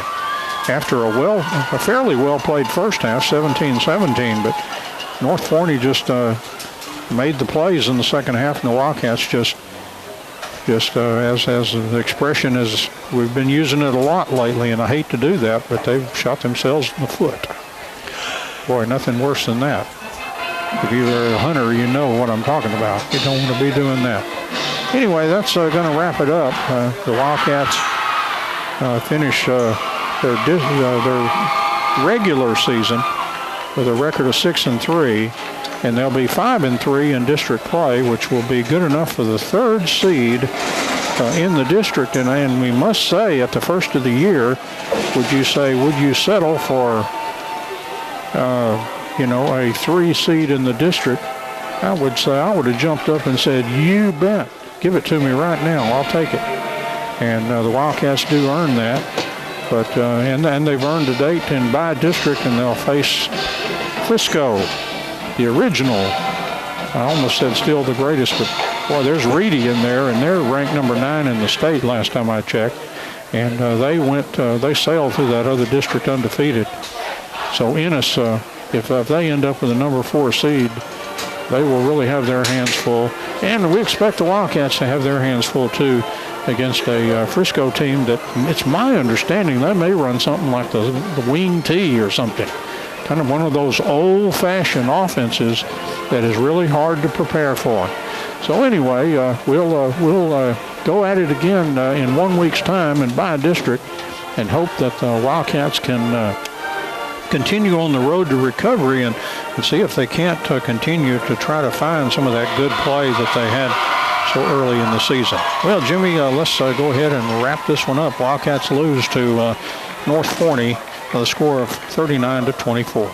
I would remind everyone the Coaches Show tomorrow morning, 9 a.m. on Channel 18 and KSST Radio, KSSTradio.com. Don't forget to read Butch Burney's account of the game at KSSTradio.com. Thank you, James, for the good job of keeping us on the air tonight. Thank you, Butch, for your statistics and your work that you do. Thank you, Doug, for videoing this game for replay on Channel 18.